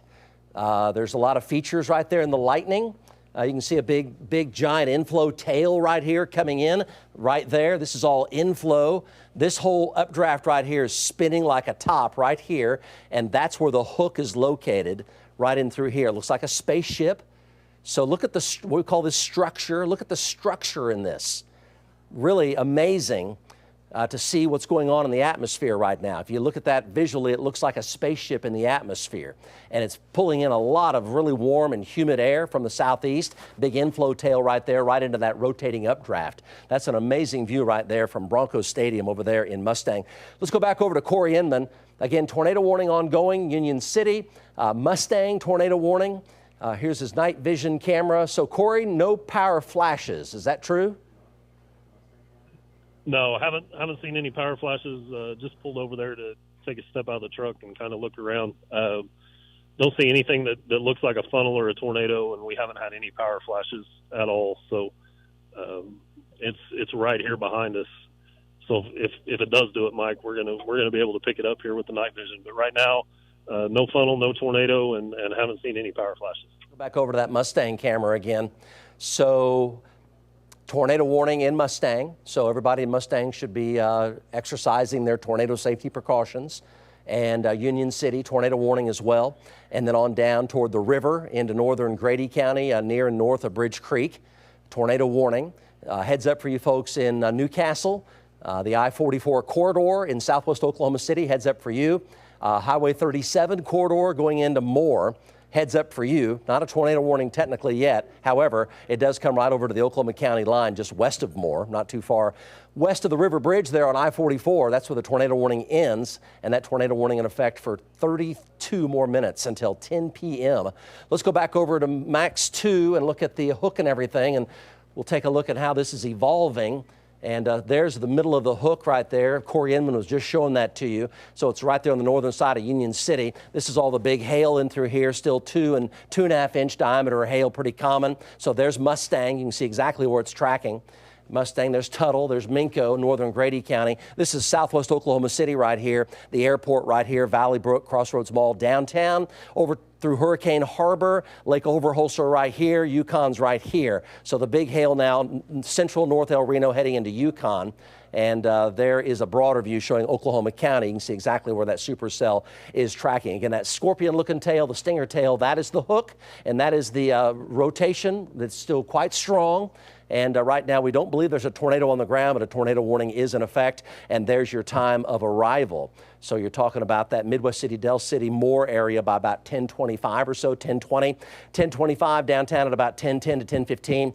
Bethany at about 10 p.m. Yukon coming up here just in the next few minutes. And here's the hail core. So Bethany, Yukon Bethany, this is going to be that 2 and 2.5 inch diameter hail downtown. Forest Park, Midwest City, Nakoma Park, Choctaw. That's tracking the hail core, which has had a history of producing some 2 and 3 inch diameter hail, and a lot of it. And you see there's the hook there just to the south of the biggest hail. Let's go to John Slater. He's looking right at it from a vantage point and literally just a mile or two away. John, what do you think? Well, there are a lot of lights where I am right now, so I can't see a whole lot, but we're looking just off to the southwest here. We're looking at the circulation on radar. I can see it visually here. I've been trying to watch for power flashes because, you know, at night, that's one of the best ways to see that there's actually some damaging winds or a potential tornado is power flashes. We use that to see what's happening. This is a tornado warning. Power flashes right now. We're going south on Mustang Road. We're going to watch this circulation very closely coming right at us. Back to you, Mike. Okay, let's go over to Max 2 on the velocities and look at the spin. So you see it definitely is coming around. So when you see this green start to loop back and fold over onto itself, right, and it tries to grab that red and pull it back into the circulation, that's the mesocyclone trying to focus its energy. And when you see that, you see it visually happening right there. It's going like that. That's the mesocyclone tightening those winds and focusing that energy. It's what you don't want to see. And these hot green colors, there's damaging winds in there, 70, 75 miles per hour. So there may be power outages, so you should stay away from windows in through here. Mustang, so John Slater's on Mustang Road. He's literally right about here. So we're looking right into the hook right there, and there's a couple of localized areas there where it's trying to focus into what we call a TVS, tornado vortex signature. It's making an effort to do that. It's not very far away from it. That's exactly why there is a tornado warning out. There's OCCC, there's Will Rogers right there. So you see that really hot red and hot green right there. Let's go to Corey Inman. That is making an effort to produce a tornado right there. Corey, on the northern side of that hook, yeah, on the there you go. On the northern side of that hook, it's trying to produce a tornado right now. Yeah, that's right where I'm at, Mike. It's right behind me here. I'm on Reno Road. Let me give you my exact location. About 3 miles south of I-40 is where this would be. 3 south of I-40. It's on the northern side of that hook. I'm on Reno Road, and I'm at the intersection of Reno Road and Manning Road, and this thing it's right back over, right behind us here. So the velocities have really ramped up here the last couple of minutes. Just looking back in there and panning the camera, I don't see a funnel or anything that I would. There might be, right? No, not seeing a funnel there. I thought maybe we had one there for just a second, but that's not a funnel. So. It's just south of the road here, right behind us. So right now, don't see anything that looks like a funnel. Not seeing any power flashes. But stay with us, Corey. All right, stay with us. Let's go back over to Max 2. All right, you folks in Yukon. All right, we're going to zoom way in here. Right here, it's making an effort to tornado. Right here. So there's Yukon. There's Interstate 40. This is Mustang Road. Is right here. Okay, there's Mustang. So now I'm going to push all the way in. Add on the streets here. All right. There's a tornado trying to form right there. So you see Southwest 24th right here. And then here's the Xerox plant right here. This is Yukon. So heads up, you see, you might recognize, your city streets in through here. So this is Yukon proper. And there's the diagonal there of I-40 right there. So West Yukon, Central Yukon, South Yukon, no fooling, really. Stay away from windows, interior closet or bathroom, tornado precautions, because it's making an effort to produce a tornado right there. Let's go back to Corey Inman, and that's going to be coming quite possibly into central, southwest, or southern Yukon. Go, Corey Inman. Yeah, Mike. Right now, if it continues to move due east, it'll be coming into the south side of Yukon. That little feature there continues to change shapes. got one vehicle behind us here, so we're kind of having to shoot through to get the night vision on it. But right now, I don't have a funnel with. We haven't seen any power flashes, but that's the area right there on the north side of the hook, and it's right behind us here on the road coming into the south side of Yukon. Yeah, this is getting quite serious. Let's go back over to Max 2. That is a developing tornado right there, and if it keeps going, it may not be a little one. That red and that green, they've totally folded over, right? It was a straight line before, now it's totally gone like that. Completely different than it was 10 minutes ago. If that goes another step higher, that's going to be a tornado. And we're talking about Yukon here. This is a serious deal right here. Tornado warning ongoing. Damaging winds in Mustang look likely, but that looks like a developing tornado, and it may be a significant tornado. Let's hope not, but that's making giant strides in the wrong direction right now. Those velocities are quite high. Southwest 29th, Southwest 15th Street, over toward Banner Road, Mustang Road, West Yukon. There's the Xerox plant. Here's the diagonal on 40 right here. All you all in through here should be in your tornado safe spot. You're under a tornado warning. Let's go back to Corey Inman. What? Say it again. Go, Corey. There you go, Mike. Tornado on the ground. This is going to be just southwest of Reno Road, and it's going to be coming into the south side of Yukon. That's a pretty good elephant trunk tornado right there. That thing's coming right to us, Mike. So we're gonna have to blast here, but definitely a large elephant trunk tornado on the ground coming into the south side of Yukon. Okay, let's double box this. Put Max 2 in here. We'll squeeze this back for just a minute. Yeah, let's not leave it full. Yeah. So look at the debris cloud. Look at the debris cloud. This is a strong tornado, folks. Look at the debris cloud. It has doubled in size just in the past 30 seconds.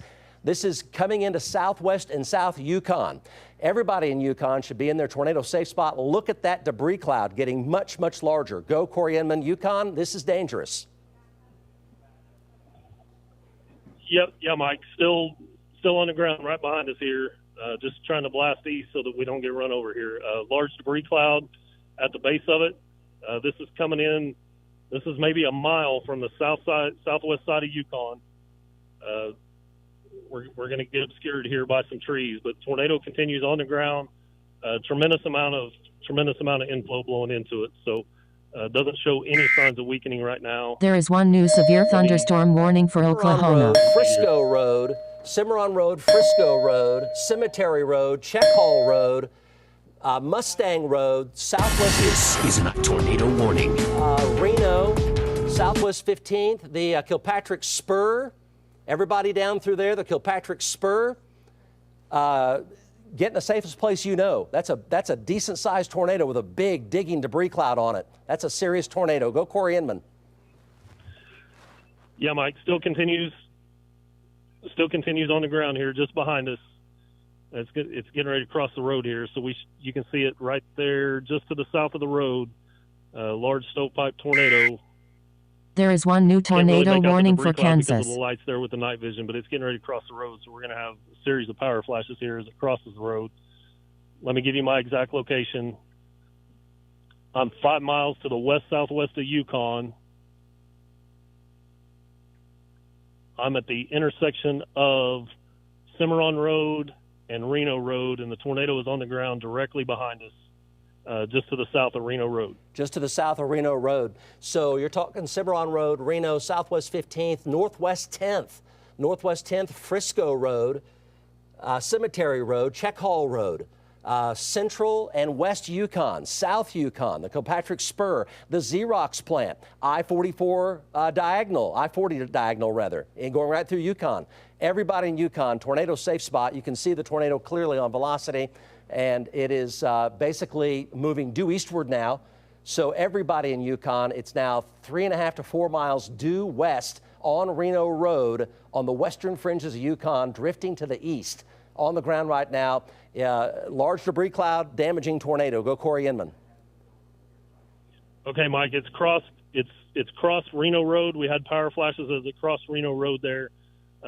It's just on the north side of Reno Road, moving almost east-northeast. So this is going to bring it right into the southwest side of Yukon, Mike. As we get out of the lights here, you'll be able to see it, but it's still on the ground back there, just to the north of Reno Road. I'm at Cimarron Road, looking back due west, and it just crossed the road there right before you pitched to me. So folks in Yukon need to take this serious. It's coming into the southwest side of town here very shortly, Mike. Looked like a flurry of power flashes there about 30 seconds ago, Corey. Yeah, there's power flashes all back in there, Mike, from the time it crossed the road. This is a tornado warning. The north side of Reno Road there, getting obscured by some trees there, but can still make out the tornado there just in the center of the screen as we come through the trees. So just north of Reno Road, moving to the east-northeast. Okay, so we're talking Reno, Northwest 10th Street, Southwest 15th Street, Check Hall Road, Cemetery Road, Frisco Road, over toward the Xerox plant. Everybody in Yukon, tornado safe spot. It's a significant tornado, had a digging debris cloud with it. Corey, is it still, we see your night vision here, we've got your shot. Tell us the latest. Yeah, I'm coming through some trees here, Mike. Give me just 1 second, get a clearing here. We still have. Let's go over to Max 2. We'll show you where this is. Over to Max 2. So here's the tornado right here. So there's the Xerox plant. There's Yukon. That's the tornado sitting right there. It looks like it's still on the ground. It's moving basically due east. So this is Reno Road right here. There's the diagonal on I-40. There's the Xerox plant. These are all the neighborhood streets in Yukon. There's the Kilpatrick Spur right there, south of I-40, north of I-40 right there. That's the tornado right there, drifting now to the east. It's moving slowly due east, basically within about a half mile of Reno Road, moving due eastward. Ongoing tornado. You folks in Yukon, serious situation right here. Go, Corey. We're trying to get a little bit north here. Dixon, go Eric Dixon. Yeah, Mike, I'm on Highway 4 south of Mustang, heading north. I'm starting to see a lot of power flashes to my northwest. A tremendous amount of traffic starting to come out of the Mustang area heading south. I'm watching it. I do see a lot of power flashes. It seems like I'm watching the velocities. It looks like it might be trying to come down just a notch there, but I still have a constant power flash here just to the northwest of Mustang here. About to cross the river bridge here on Highway 4, just a few miles south of Mustang right now. I do have constant power flashes still ongoing. I'm going to hop on probably 152 here and get east with it here, but right now my view is looking to the north. I'm not sure if you're going to see the power flashes in my view here, but it seems like it's a fairly constant power flash up in there, perhaps near that Reno Road area here. So we're going to stay with it here, get the Mustang blast east with it. Mike? Okay, over to Max 2. We think it's still on the ground. It's weaker, but we think it's either lifting right now. It's weaker for sure, but it may still be on the ground there. It's lifted slightly north. So it's in between Reno and Northwest 10th Street, just a little ways to the west of Check Hall and Frisco roads out here. Let's go to Corey Inman here. Corey, it's not moving very fast, so it's still on the west outskirts of Yukon right now. Yeah, and it's just north of Reno Road there, Mike. You can see it in the center of the screen. Still have the cone there. Still appears to be on the ground. We still have constant power flashes. There is one new there, tornado warning for Kansas. There's a good debris cloud there. It's almost moving due east now, right down the north side of Reno Road. So anyone just to the north of Reno Road on into southwest Yukon, tornado continues on the ground with the debris cloud. There you can see it as it gets backlit by some lightning. So it's maybe a half a mile to a mile directly behind us here, Mike, just on the north side of Reno Road. Yeah, so it's just west of Cimarron Road, about a mile and a half south of I-40. Let's go to John Slater. He's looking at it as well. John? Hey, Mike, we're on Sarah Road here, just south of the interstate, and at this point we're seeing lightning, but I have not seen any power flashes from my vantage point. We're watching it very closely. Mike, back to you. Thank you so much. He's at Sarah Road near Interstate 40 is where John Slater is. You see it's still on the ground right there. It's still on the ground. It's not moving very much. It's about a mile and a half south of I-40, very, very close to Cemetery Road out here. Cimarron Road is exactly where it is, basically. So Corey, it simply is just slowly spinning down, maybe still drifting to the east. This is not tornado warning. It's not moving very fast at all. Let me give you, I am at Frisco Road and Reno Road, and you can see it there just to the right of the power pole. It's definitely shrunk in size. We don't have the big stovepipe tornado that we had back to the southwest. Let me step out of the truck here and kind of get a better look at it. It's more of a small elephant trunk tornado, not the big stovepipe that we had, but we still do have a debris cloud at the ground. Still seeing intermittent power flashes back in there, so it's definitely still on the ground, Mike. So for the folks here at home, it's right here, and it's not moving very much. There's still a debris cloud here. There is one new severe thunderstorm warning for Oklahoma. Let's go to the Mustang camera, and Mark Dillard thinks he might have actually got a visual of it from the Mustang camera. This is Bronco Field in Mustang.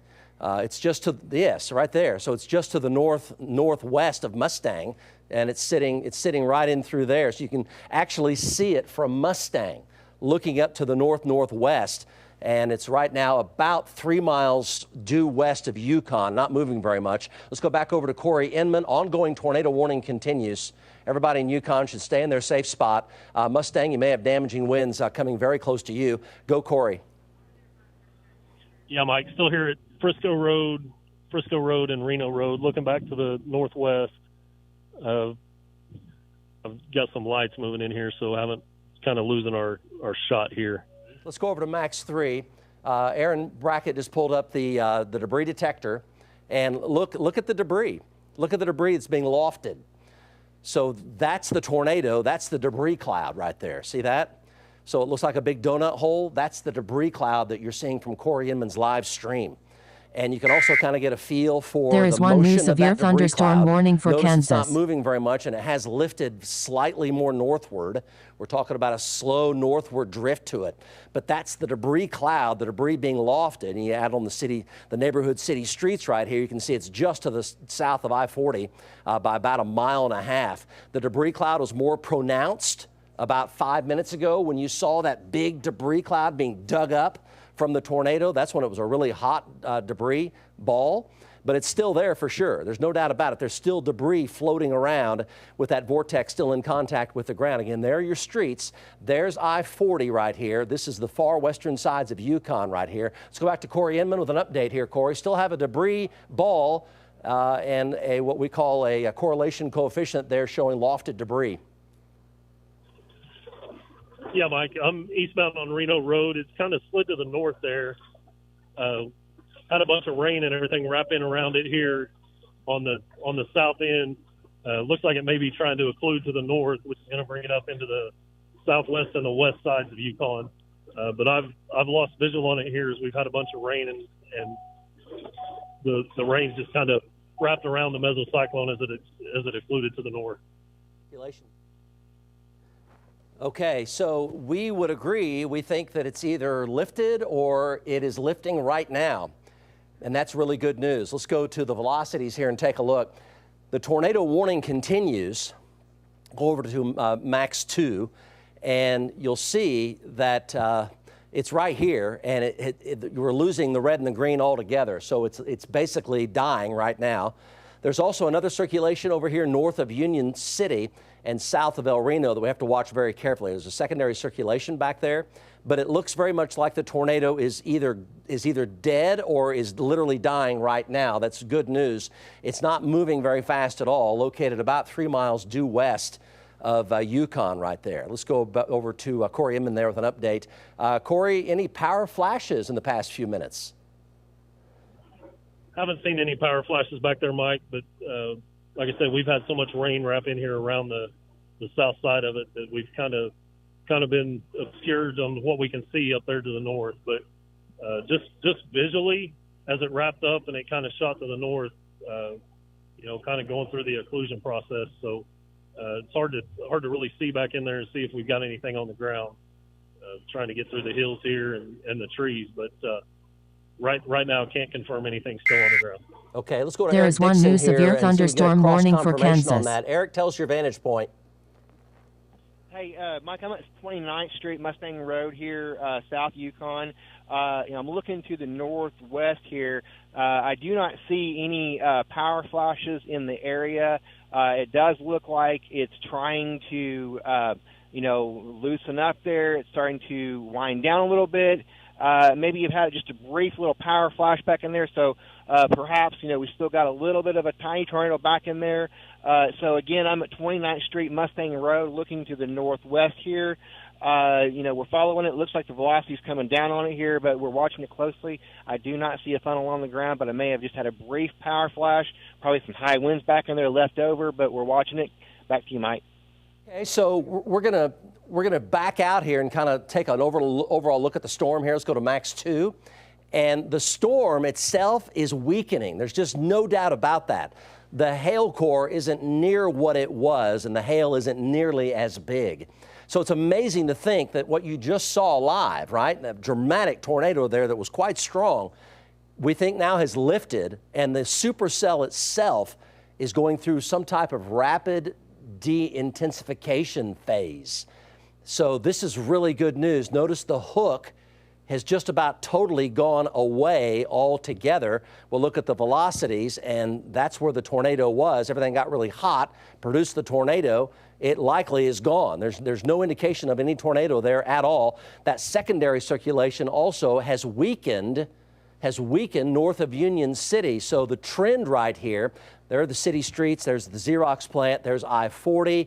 The tornado was right here. Let's go to the debris detector on Max 3 and see if we see any debris left being lofted on Max 3. And Aaron will go over to that debris detector. And so, okay, so loop this. So it's right there. There might be a hint of still some debris that's fluttering back down right through there. Aaron, go back over to your velocities again. What was going on back here? There was something really hot back here southwest of Banner. It's trying to develop a kind of south of... Right here. That's a tornado. Yeah. That's a tornado. That's a tornado right there. Southeast, that's a tornado, no doubt about it. Southeast of El Reno, that's a tornado right there. It developed very, very quickly. Let's go back over to Corey Inman. Corey, your tornado we do believe is lifted. We think there's another tornado one new special due marine west, warning. 5 miles from that tornado that just lifted. Okay, I'm trying to drop south here a little ways, Mike, so that we can get out of the core here as that rain wrapped around. That should put us coming right into this next notch here.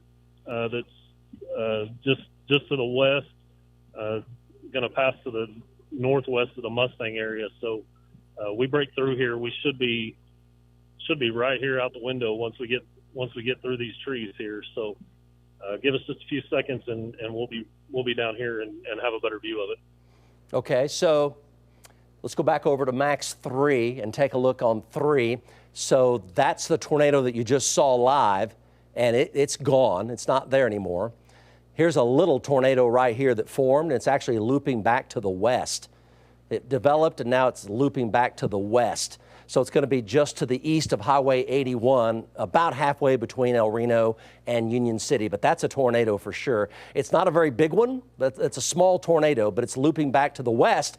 It looks like it's crossing 81 now, back on the very southern side of El Reno, about 3 miles south or 2.5 miles south of I-40. But that's a little tornado sitting right there. Let's go to our team of trackers. Let's go to Eric Dixon here, looking at the latest situation in Canadian County. Ongoing tornado warning here. Go, Eric. Let's go to John Slater here live. John is between Mustang and Yukon. Go, John. Hey, Mike, we're on Santa Road. We're heading back south.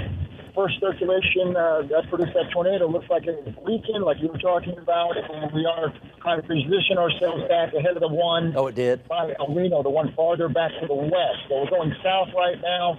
We're getting some pretty heavy rain. We're going to track this next system coming in from the west across the area. Back to you, Mike. Okay, so a lot of heavy rain, a lot of hail coming into Oklahoma City. Let's go back over to Max 2, and a lot of heavy rain, a lot of hail here, a lot of dime, nickel, quarter. Go. So they're going to extend the tornado warning. It's going to include parts of the Oklahoma City Metro. Okay. Now. So they're going to bring it farther off to the east, so that will include parts of OKC Metro. Folks are probably going to start hearing sirens. Okay, there you go. So parts of Oklahoma City are going to be under a there new is tornado one new warning. tornado warning for Kansas. Is a cycle right here. See this? There's a cycle going on down by Mustang. So that's the problem right there. So heads up for you folks in Cleveland County, Moore, South Oklahoma City. So there's going to be a new tornado warning coming out that will be including much larger portions of Oklahoma City. So you're going to hear the sirens go off, your phone's going to go off, and that's going to be happening here momentarily. And there's a cycle occurring down here by Mustang. The hail sizes are not as big. That's very much a certainty. There's none of this 2.5-inch diameter hail in here. This is all dime, nickel, and quarter. There might be a few golf balls sitting in here. There might be a few golf balls. Bethany War Acres, down toward Hurricane Harbor, the State Fair Complex, downtown Oklahoma City, coming through Yukon now, Lake Overholser. There may be a few golf balls. So there's going to be some pretty big hail. It's not going to be giant hail, but there may be a lot of pretty big hail in central Oklahoma City and south Oklahoma City. Let's go back over to our team of trackers. The next cycle, guys, is developing now. Basically, this is a tornado warning. Part of the Oklahoma City Metro. Go Corey Inman. Yeah, Mike, just north of Mustang, we drove through that hook there as we're headed south. Didn't see anything really structurally. I've got the camera pointed. It's just east of me here. Let me give you the road that I'm on. I'm on Check Hall Road, coming into the northwest side of Mustang. Got the camera pointed in there. Really kind of hard to see with city lights, with the night vision. But as we drove through the hook, just had a west wind of about 25 to 30. That was about it. We're finally breaking out of it. We're going to be able to blast east here, so we'll be just south of it as it tracks just to the north of Mustang, Mike. Okay, so Corey, where from Mustang are you right now? I am coming into the north side of Mustang on Check Hall. Let me give you the intersection here when I get to the stoplight, but just coming into the northwest side of Mustang on Check Hall Road. Okay, so what we have to watch out here is potentially the next cycle that may be occurring. So let's kind of there focus is one in new on tornado that. warning for Oklahoma. On Max 2 here. So we're zoomed on in. So here's South Oklahoma City. Here's Southwest Oklahoma City. There's the Oklahoma-Cleveland County line, or South 89th Street right there. There's OCCC right there. And this is going to be North Moore all in through here. North Moore all in through here. Highway 37's at the bottom of your screen. So we have to watch this cycle right here over Mustang. Let's go to the Mustang camera. And this is going to be, the mesocyclone is literally directly over the camera right now. Let's go back over to Max 2, and still a lot of lightning here.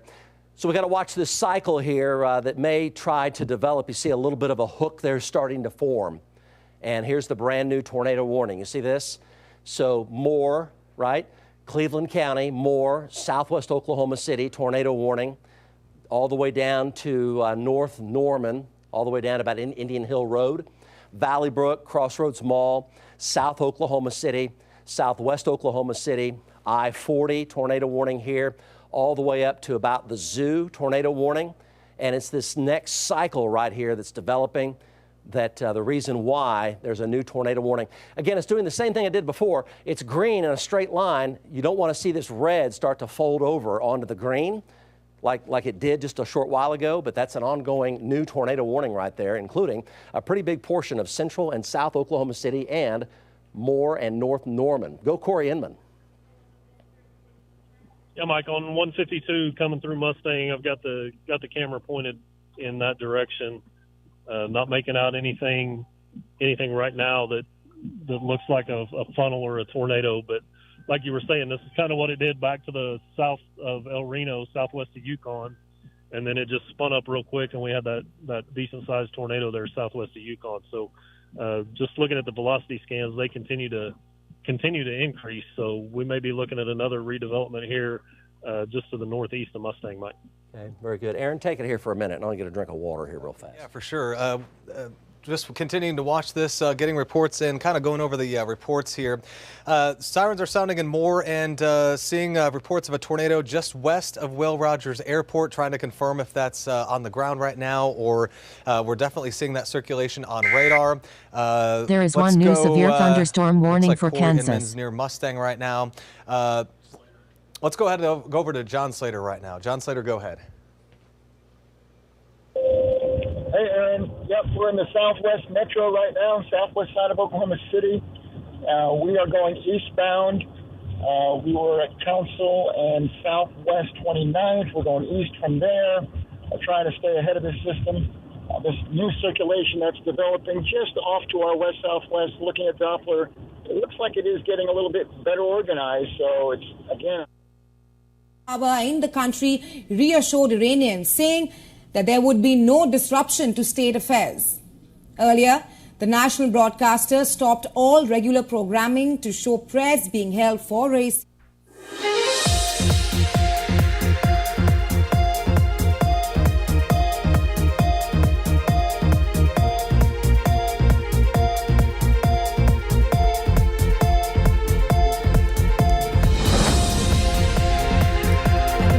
Now being joined by Colonel David B. Des Roches, professor near East South Asia Center for Strategic Studies, National Defense University. He's joining us live from Washington, D.C. Welcome to the broadcast, sir. I'm going to first start by asking you that Iran's Supreme Leader, Ayatollah Ali Khamenei, has said that the nation need not be anxious as the administration of the country will not be disrupted. How do you assess this statement coming out of Tehran while search is still going on for the Iranian president? Well, I think he's speaking in terms of the worst case scenario for him, which is that the president of Iran and the foreign minister will probably be found to be have died in the accident. So I think he's trying to say that, you know, the institutions of state will function as normal, that we have people who will step up and fulfill these obligations and these duties, and that there will be no disruption because of the death of Raisi. Right. So the search and rescue teams are within 2 kilometers of a potential location where the chopper has crashed. What do we know with the on-ground situation right now, and perhaps the condition of the Iranian president and the foreign minister? We don't know much. There are conflicting reports, as you noted.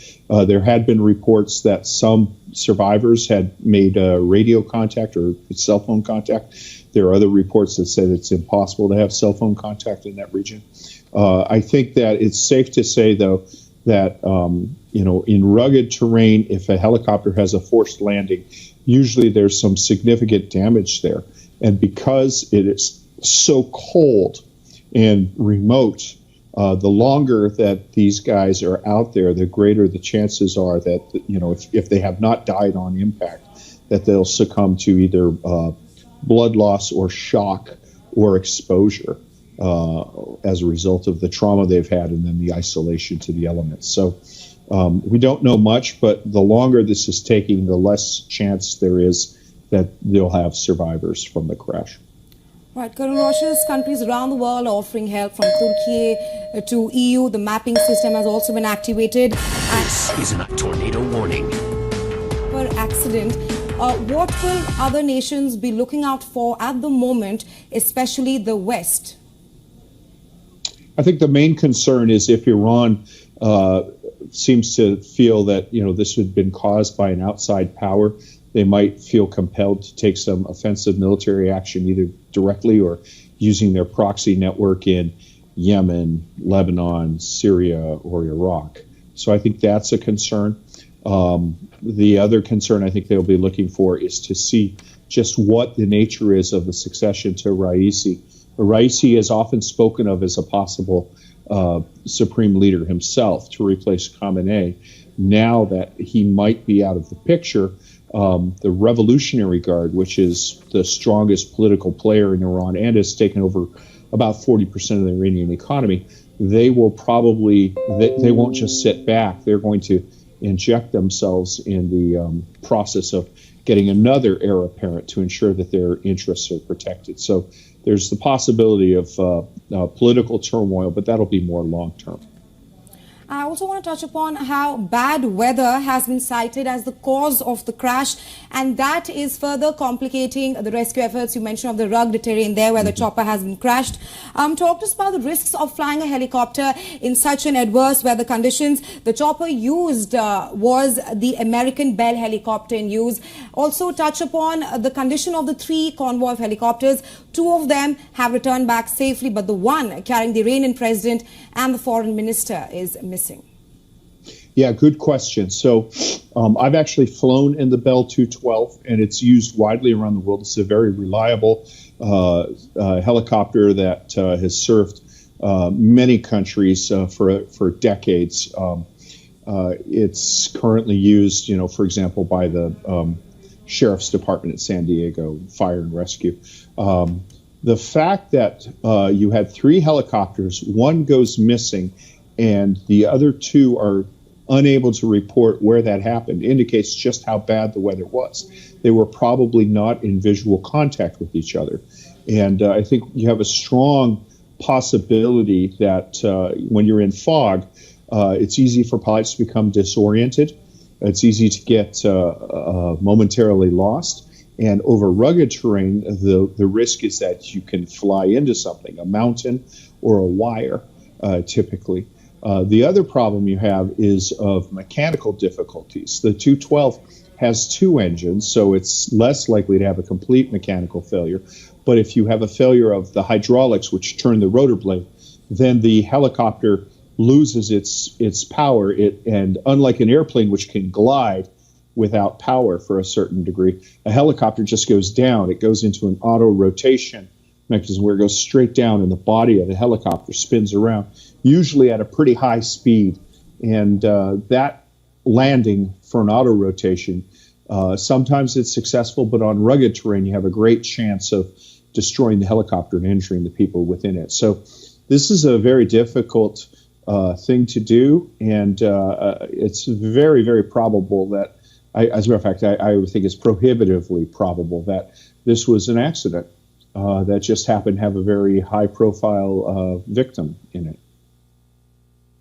Right, Colonel Roches, you've concisely rounded up the features of the Bell 212 chopper, and you've also flown that. I also want to speak on how this incident also puts a spotlight on Iran's aviation industry, especially with international sanctions on Tehran, which perhaps makes it difficult to obtain the parts of the aircraft. Well, that's a good point. So Raisi himself is a sanctioned individual for his role in the death panels in 1988 that killed about 5,000 political prisoners. The Iranian state likes to say that they have options, that they have alliances with, or alliances of convenience with Russia, with China, with other countries. But they still rely heavily upon equipment that was purchased by the Shah. And their ability to maintain some of this is questionable, but we saw during the brief period of JCPOA when there was some transfer of aircraft to Iran that was used to move troops into Syria. So I think the sanctions regime is designed to prevent military use and security use of these. It is possible that there was, say, some failure of maintenance due to the inability to send people directly to this. If they had access to the Bell plant, they might have been able to get more. But this helicopter is produced under license in Italy.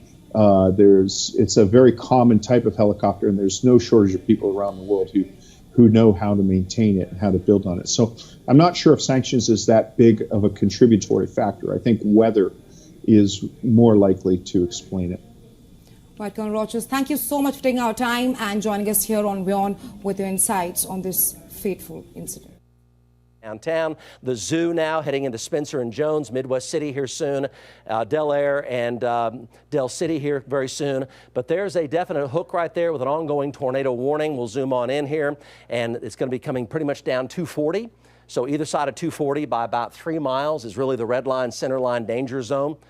And the hook there is now between Will Rogers and OCCC, crossing 44 now to the west of Valley Brook. So now you're talking about Penn, May, Penn, and Western and Santa Fe around 44th, 59th, and 74th Street Southwest. Let's go over to our team of trackers here. Any power flashes lately, Eric Dixon? Go, Eric Dixon. Yeah, Mike, I'm here at MacArthur Boulevard, 152 north of the airport. You know, I have power on in the area here. I got my camera pouring into my south. I do not see any power flashes in that area here. It kind of looks like the lights are still on at the airport over there. Just from my vantage point here, of course, it's a little bit of hills over here. It's hard to tell, but I've got power at my current location here. So I'm just, basically that circulation is kind of sort of on top of me, if not just barely to the south of me here. I'm not seeing any power flashes. I'm looking over there towards the FAA building. Power is still on in that area over there. So, we're looking for any confirmation that, if there's a power flash, there's wind damage of sorts that's, tearing up stuff. So far, I'm not seeing any more indications of that. Everything seems to calm down. I've kind of lost a little bit of the lightning there, too. But everything seems to be okay. I've got tornado warnings, sirens going off here in South Oklahoma City. Fixing to get off here just past Meridian. Corey Inman's got it. We see it on radar, too. Just north of OCCC, it looks like. Tornado on the ground right now, everybody. Go, Corey Inman. Yeah, Mike, it just crossed 44 here, just north of 240. I had power flashes here just on the the east side of 44. It was a small tornado. wasn't a large tornado like we had back in the Yukon area, but definitely have a tornado on the ground just north of 240, east of 44. Have continuous power flashes. Okay, so this is going to be now just north of OCCC, tornado on the ground. So we're talking about Southwest 44th. There is one new special May marine Avenue, warning. Southwest 44th, Integris, the whole Integris, Southwest Integris zone, everybody around there. That's absolutely, positively a tornado. Power flashes ongoing. It just crossed Interstate 44 north of OCCC.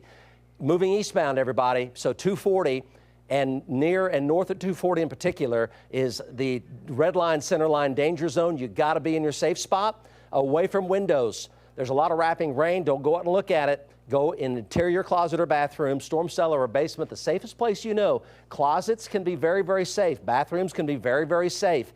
Ongoing tornado now in South Oklahoma City, moving due east, near and just north of 240 right now. Go, Corey Inman. Yeah, Mike, I'm eastbound on 240. It's really hard. It kind of looks like the cone right there in the center of the screen, but it's really kind of hard to see with the city lights here. But we do still have power flashes. Just to the north of 240, I'm at 240 and Penn. Winds are blowing out of the southwest into that area of circulation. So all indications are that it's still on the ground just north of 240, Mike. Power flash south of 240. Power flash south of 240. Let's go to the debris detector on 3 really fast and just take a look. So everybody stay in your safe spot. So maybe that little location potentially right there could be potentially something related to lofting debris. There's rain all the way around it, but there's a weak spot showing possible debris right there. Again, it just crossed 44. Let's go back over to Max 2. So we're talking about everybody here in southwest Oklahoma City. There's power flashes now north and south of 240. So on Max 2 here, we'll show you the location. There's big damaging winds here coming around the south side of the hook as well. These may be 75 to 80 miles an hour. That may be some of the power flashes on the south side of 240. The tornado clearly is right there, and it's going to be basically southwest 59th and Pennsylvania is where it is. Southwest 59th and Pennsylvania. So it's heading over here toward Western Avenue, Santa Fe, and either side of Southwest 59th up to 44th, for example. Clearly the tornado right there. There's damaging straight line winds on the south side of the tornado. There's power flashes south of 240. Corey Inman had the tornado cross I-44 about 2 minutes ago. So it's moving through South Oklahoma City right now. Go, Corey Inman. Yeah, Mike, still eastbound on 240, looking back to the northwest. Haven't seen any power flashes here in the last minute or so. Panning the camera back in there, seeing if we can find anything at all. Just not seeing any power flashes. So that tornado may have lifted. But we did have some weird winds right there on 240. Winds were changing direction and had some debris blowing around. So wouldn't surprise me if we still have some little spin ups in there. I'm taking a southeast wind now here on 240. So may possibly still have some spin ups here just along and just to the north of 240, Mike. Let's go back to Eric Dixon. Eric, you had power flashes south of 240. Ongoing tornado warning now for Moore, South Oklahoma City. Golf ball size hail near downtown, all the way up to about I-44 near Remington Park. Lots of nickels, dimes, quarters, and some golf balls. A tornado now very close to Southwest 59th and Penn. Go, Eric Dixon. Yeah, Mike, I'm right here at Pennsylvania, I-240, so the tornado would be just about a mile to my north if it's still on the ground back up in there. I've got a strong west wind over here. It seems to be kind of trying to let up just a little bit. Right after that tornado had passed over, 44, high winds came across the highway, and that's probably what caused all those power flashes. There is one new severe thunderstorm warning for Oklahoma. On I-240, but I do not see any power flashes currently. The power is on here. I'm kind of, riding the shoulder here. I'm trying to go a little slow here. Power is still on I-240 corridor here, right at Penn. I'm stopped here for a second, trying to study the sky up there just a little bit to the north. I do not see any power flashes in that area. I'm just kind of dancing along with it here to see if it's, on the ground back up in there. Heads up for you folks in Del Air. Heads up in Del Air. Heads up in Del City. Heads up in Midwest City as well. It's coming your way. It's moving a little more quickly now, so don't get caught off guard for you folks around Del Air, Del City, and Midwest City. Here's the hook, and it looks like a tornado producer, looking at the way the hook is oriented. Do you see any debris on the debris detector, Aaron Brackett? Because it sure looks like it's got a balled up hook there with a tornado there on the very northern side of the hook. It's very close now to 240. There might be. Let's go over to 3. Near Valley Brook, just a little bit. It's tough to tell. Yeah, let's go over to 3 and take a look on Max 3. We'll go to the debris detector here and see just to the west of Valley Brook. And we'll go over to 3 here and take a look at it and see if we can see the debris. But Corey Inman had it crossing 44 just a short while ago north of OCCC, and we'll keep zooming on in here. There's Valley Brook, there's Crossroads Mall located right there. That's exactly where the hook is located now. There is one new severe thunderstorm warning for that's Oklahoma. What Aaron's talking about right there.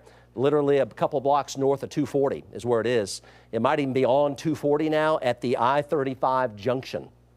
So 240, I-35 is within a half mile of that location right now.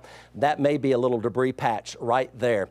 Let's go back over to 2 and we'll zoom on in even more. So you see there's Crossroads Mall, there's the hook. So it's right there on 240. Let's go back to Corey Inman again. Heads up Del Air and heads up south Midwest City, southern sides of Tinker, all around Sunny Lane, over through that part of Oklahoma County. So we're starting to talk about south and southeast Oklahoma City. And heads up for you folks, I-40 in the Choctaw area. Farther to the east, here's Corey Inman here on 240. Go, Corey. Yeah, Mike, at Santa Fe and 240, you were talking about the 35 240 interchange there. We do have some wrapping rain curtains in here, right here at Santa Fe and 240. I've got wrapping rain curtains and a little bit of debris being blown around.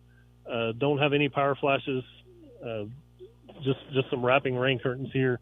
We're gonna have to pull off here for just a second, Mike, and refuel, and then we'll be back at it. Okay, let's go back over to 2. So continue to be in your safe spot. So it's moving to the east at about 28 miles an hour. It's pretty much going down 240 now. So some strong winds down on South 89th Street into North Moore. There's downtown Moore. There's North Moore. The tornado, if it's there, we'll look at velocities here in a minute, is going to be very close to Crossroads Mall now, within a half mile of Crossroads Mall. And it looks like it's weakened some, but there's still the red and the green there coming together. So still not impossible to have a tornado sitting right there, basically, at Crossroads Mall. The velocities have come down, though. He was talking about wrapping rain. So there's a lot of rain embedded in that rotation, but notice the red and the green are not quite as hot as when it was producing a tornado when it crossed I-44 about 7 or 8 minutes ago down there by Southwest 54th Street. So those colors have cooled off. That's good. The tornado warning, though, does continue, and if we see a tornado, it's going to be over here toward Del Air and over toward the far southern sides of Tinker and north of Draper Lake. Let's go back over to Eric Dixon here with an update. Ongoing tornado warning, South Oklahoma City, up to golf ball size hail, very heavy rain, some localized flooding in all of central Oklahoma City right now. Go, Eric Dixon. Yeah, Mike, I'm right here at the interchange of 35-240. You know, had a lot of trash blowing around, like some wrapping rain curtains, kind of right there on the highway. That wasn't really a tornado that I've seen or anything like that. Didn't have any power flashes, but like Corey was saying, there's a lot of wrapping rain curtains kind of coming down I-240 here. So I've just blasted east of the Crossroads Mall area here, and we're following this. But the lights are still on in this area. Good thing. Not seeing any sign of a tornado, but again, we had some wrapping rain curtains in this area here. We're just watching it very closely as this evolves. Back to you, Mike. Okay, so let's go ahead and back out. Will Rogers had a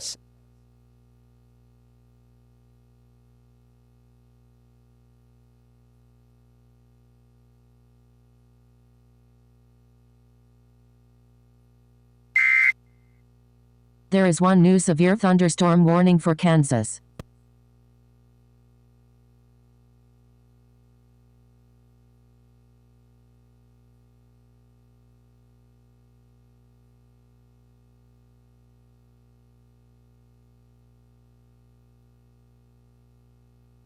.mile-per-hour wind gust.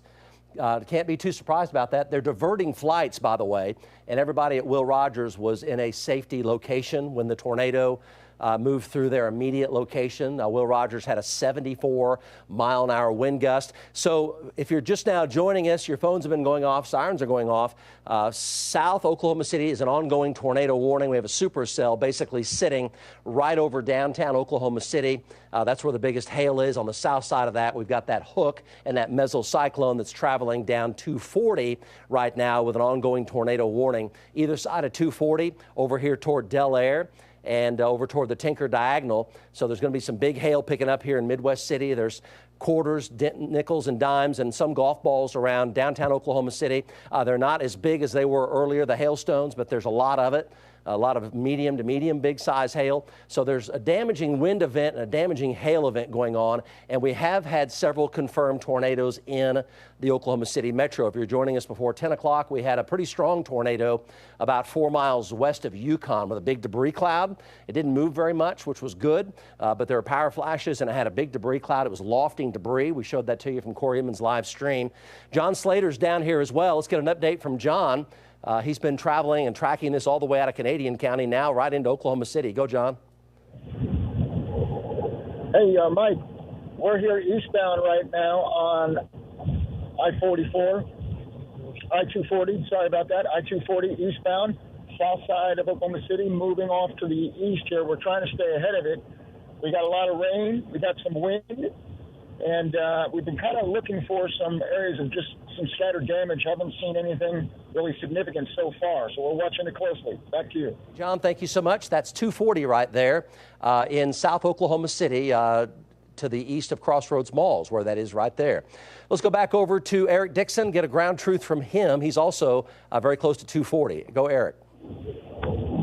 Yeah, I'm just east of the Crossroads Mall area, about Sunny Lane. The winds have kind of let up in this area. We're kind of right there with the circulation, so we kind of expect the wind just to lay up just a little bit. There's a lot of upward motion in this area, but the lights are still on in this area, which indicates that there's not any high wind event going on or tornado knocking power. We're just dancing along with it here, just seeing if it's on the ground, but there's no indication that there's a tornado on the ground at the moment in this area. We're watching it closely, heading east with it on 240. Mike? Very good. Thank you, Eric Dixon. So it does look like the tornadic portion of the storm has weakened some after crossing I-44, very close to Will Rogers World Airport. But an ongoing tornado warning is definitely there. And the bigger hail now is heading into Midwest City. It's going to be heading into Choctaw and then on down here toward McLeod and Dale. So you're talking about Pottawatomie County here fairly soon. And there's a lot of quarters and golf balls with this. and that's all around downtown Oklahoma City right now. Torrential, blinding rain, very, very heavy rain, and a lot of damaging winds as well. Will Rogers had 74-mile-an-hour wind gusts, so the ongoing tornado warning is there for North Moore and over toward Del Air and the southern sides of Midwest City, in particular, the bigger hail basically in the Midwest City area right now. The hook is still very much there. It's pretty much on 240, maybe just to the south of 240, but the velocities, the wind, the spin inside of that is not quite as strong as it was when it was producing power flashes and a tornado earlier, very close to OCCC and Will Rogers. And down through, there's even power flashes down there in southwest Oklahoma City a short while ago as well. And we may have shown some indications of some debris being lofted on the debris detector, but it looks like that tornado now has lifted, but the ongoing tornado warning continues. Here's the velocities, and they're not nearly as strong as they were back over here by Will Rogers and OCCC. But the red and the green are still there, but notice how the colors are a lot cooler now. They're a lot cooler. The red is there and the green is there, but there's no hot red and hot green close to each other at all. The colors are cool adjacent to each other and not hot. And that means it's just simply spinning. The mesocyclone's just spinning away, but is not producing a tornado right now. So that's good news. There's your time of arrival. So heads up for you folks. There is one new severe thunderstorm warning for Oklahoma. Bethel Acres as well. Eventually Shawnee by about 11:15. 11:15, 11:20, 11:29. So we're talking about northern Pottawatomie County and southern Lincoln County. So this continues a supercell here, but does not appear to be tornadic right now. Those hot colors are just not there. Pretty good wind coming down through Moore. Just to point that out, that hot green right there, pretty good, pretty strong winds coming down through the Moore area right now. So you may have winds in that 60 to 70 mile per hour range. Will Rogers had gusts to 74 just a very, very short time ago, as this activity moves to the east at about 25 to almost 30 miles per hour. Let's go back over to Eric Dixon with an update from him on 240 here in South Oklahoma City. Eric? Yeah, Mike, I'm over here about Douglas right now at 240. Still not seeing any power flashes. I still got, some light in the area here. We're just monitoring its changes. Hopefully, it's trying to wind down a little bit, not going to cycle again. That's been kind of its trend, but hopefully as it moves a little bit east, we'll see if it will wind down a little bit here. But I don't have any high winds at this location. There was a lot of high winds that was coming down I-240 here, a lot of rain wrapping curtains in the area. I don't have any of that currently, but I've got a 78 degree temp over here, on the east side here, 240, when I had about, 70 degrees over there by the airport. So kind of gotten back into the warmer air. It's still got some warm air to feed into this, a lot of humidity out there. But right now we're just watching it, see if it's going to cycle back up here. We're right here with it. Mike? Here doing team coverage, Mike Morgan, myself here in the studio, John Slater out in it, following this for you as we continue with a storm that has produced multiple tornadoes. It started out in Roger Mills County with a large rain-wrapped tornado that we brought to you live right through Custer County. More tornadoes there. There is one new severe thunderstorm warning for Kansas. City Metro with several tornadoes in the Canadian County area, Yukon, Mustang, and then parts of Oklahoma City near Will Rogers Airport. A couple areas that we're watching. We'll come right back to Oklahoma City in just a little bit, but thunderstorms are really coming up in northern parts of Oklahoma right now that we're watching right here. So several of these, we want to keep these folks forewarned. So Enid, Highway 412, this one's coming in. This is going to have golf ball sized hail farther off to the northwest in parts of Alfalfa County and then near Alva in Woods County. This storm has quite a bit to it. Let's go ahead and talk to Mike Bennett. He's watching things in northern Oklahoma. We want to keep these folks aware of what's going on. Yes, we have a lot going on in Oklahoma City, but we're going to take some time up here as well near Aileen. Go ahead, Mike. Okay, Aaron, I'm southwest of Enid right now, just waiting on this storm that's coming out of the north of Ames area and between Ames and Lahoma. And it's going to track right into Enid. We're going to be right there with it. But right now, it looks like the hail size has come down some, just a notch. But I'll tell you what, very, very strong south winds feeding into these storms. So they've got a lot going for them. Back to you. Okay, appreciate that. Yeah, there are a lot of indications with some of our high-resolution models, as Mike was talking about short fuse models, that some of the activity in northern Oklahoma might actually continue to ramp up the next 1 to 2 hours. So we're watching all of these areas really carefully here. So talking about Enid, push in just a little bit. So Lahoma right now, that's where the thunderstorms are. This is where Mike Bennett is. This is going to push into Enid from Highway 412, at least golf ball sized hail up near Alfalfa County, Cherokee, and Helena, and then over toward Alva. This thunderstorm is severe. A lot of lightning has really come up with this. So we're watching, again, increasing thunderstorm activity in northern Oklahoma, and that covers really most of Woods County. We go back down to central Oklahoma. Again, the tornado warning, it does continue here, but actually, no, it's actually been replaced. So we're replacing this with a severe thunderstorm warning now for parts of the south and east Oklahoma City metro. So the tornado warning looks like it's been dropped right here. You'll see that's still there, but it's going to be allowed to drop at least for now. Granted, we don't see things pop back up again. I want to go ahead and take a look at some of our lightning rates here. We'll zoom in a little bit closer because lightning really tells us how the storm is doing. So we're going to take this, put it up top, front and center. So there's your lightning count. Watch as it goes down. Okay, it started near the upper 300s, close to 400, coming down. Some of the positive strikes are also holding steady at least. Okay, so the storm is at least holding steady or showing some signs of weakening as it moves through. We'll go ahead and take a look at reflectivity right there for you. We'll go ahead and take a look at velocity, seeing what's going on inside the storm as far as movement. I'll take the lightning off. There's a lot going on the screen right there. So again, you can see a punch of wind right now from west or east of Moore right along 240, and that's going to be fairly widely separated from the red and the green, so they're not coming right together. No imminent tornado right now, but again, that severe thunderstorm warning does continue. Midwest City and Del City. Let's go to John Slater. He's watching this on I-40 off to the east. John, what do you got? Hey, Aaron, right now we're sort of refueling here. We're in Valley Brook, and we're watching what's left over of this big rotating severe storm coming through. We're just taking a little break here, gassing up. I think we're ready to go right now, and we will continue to follow the storm. Aaron, back to you.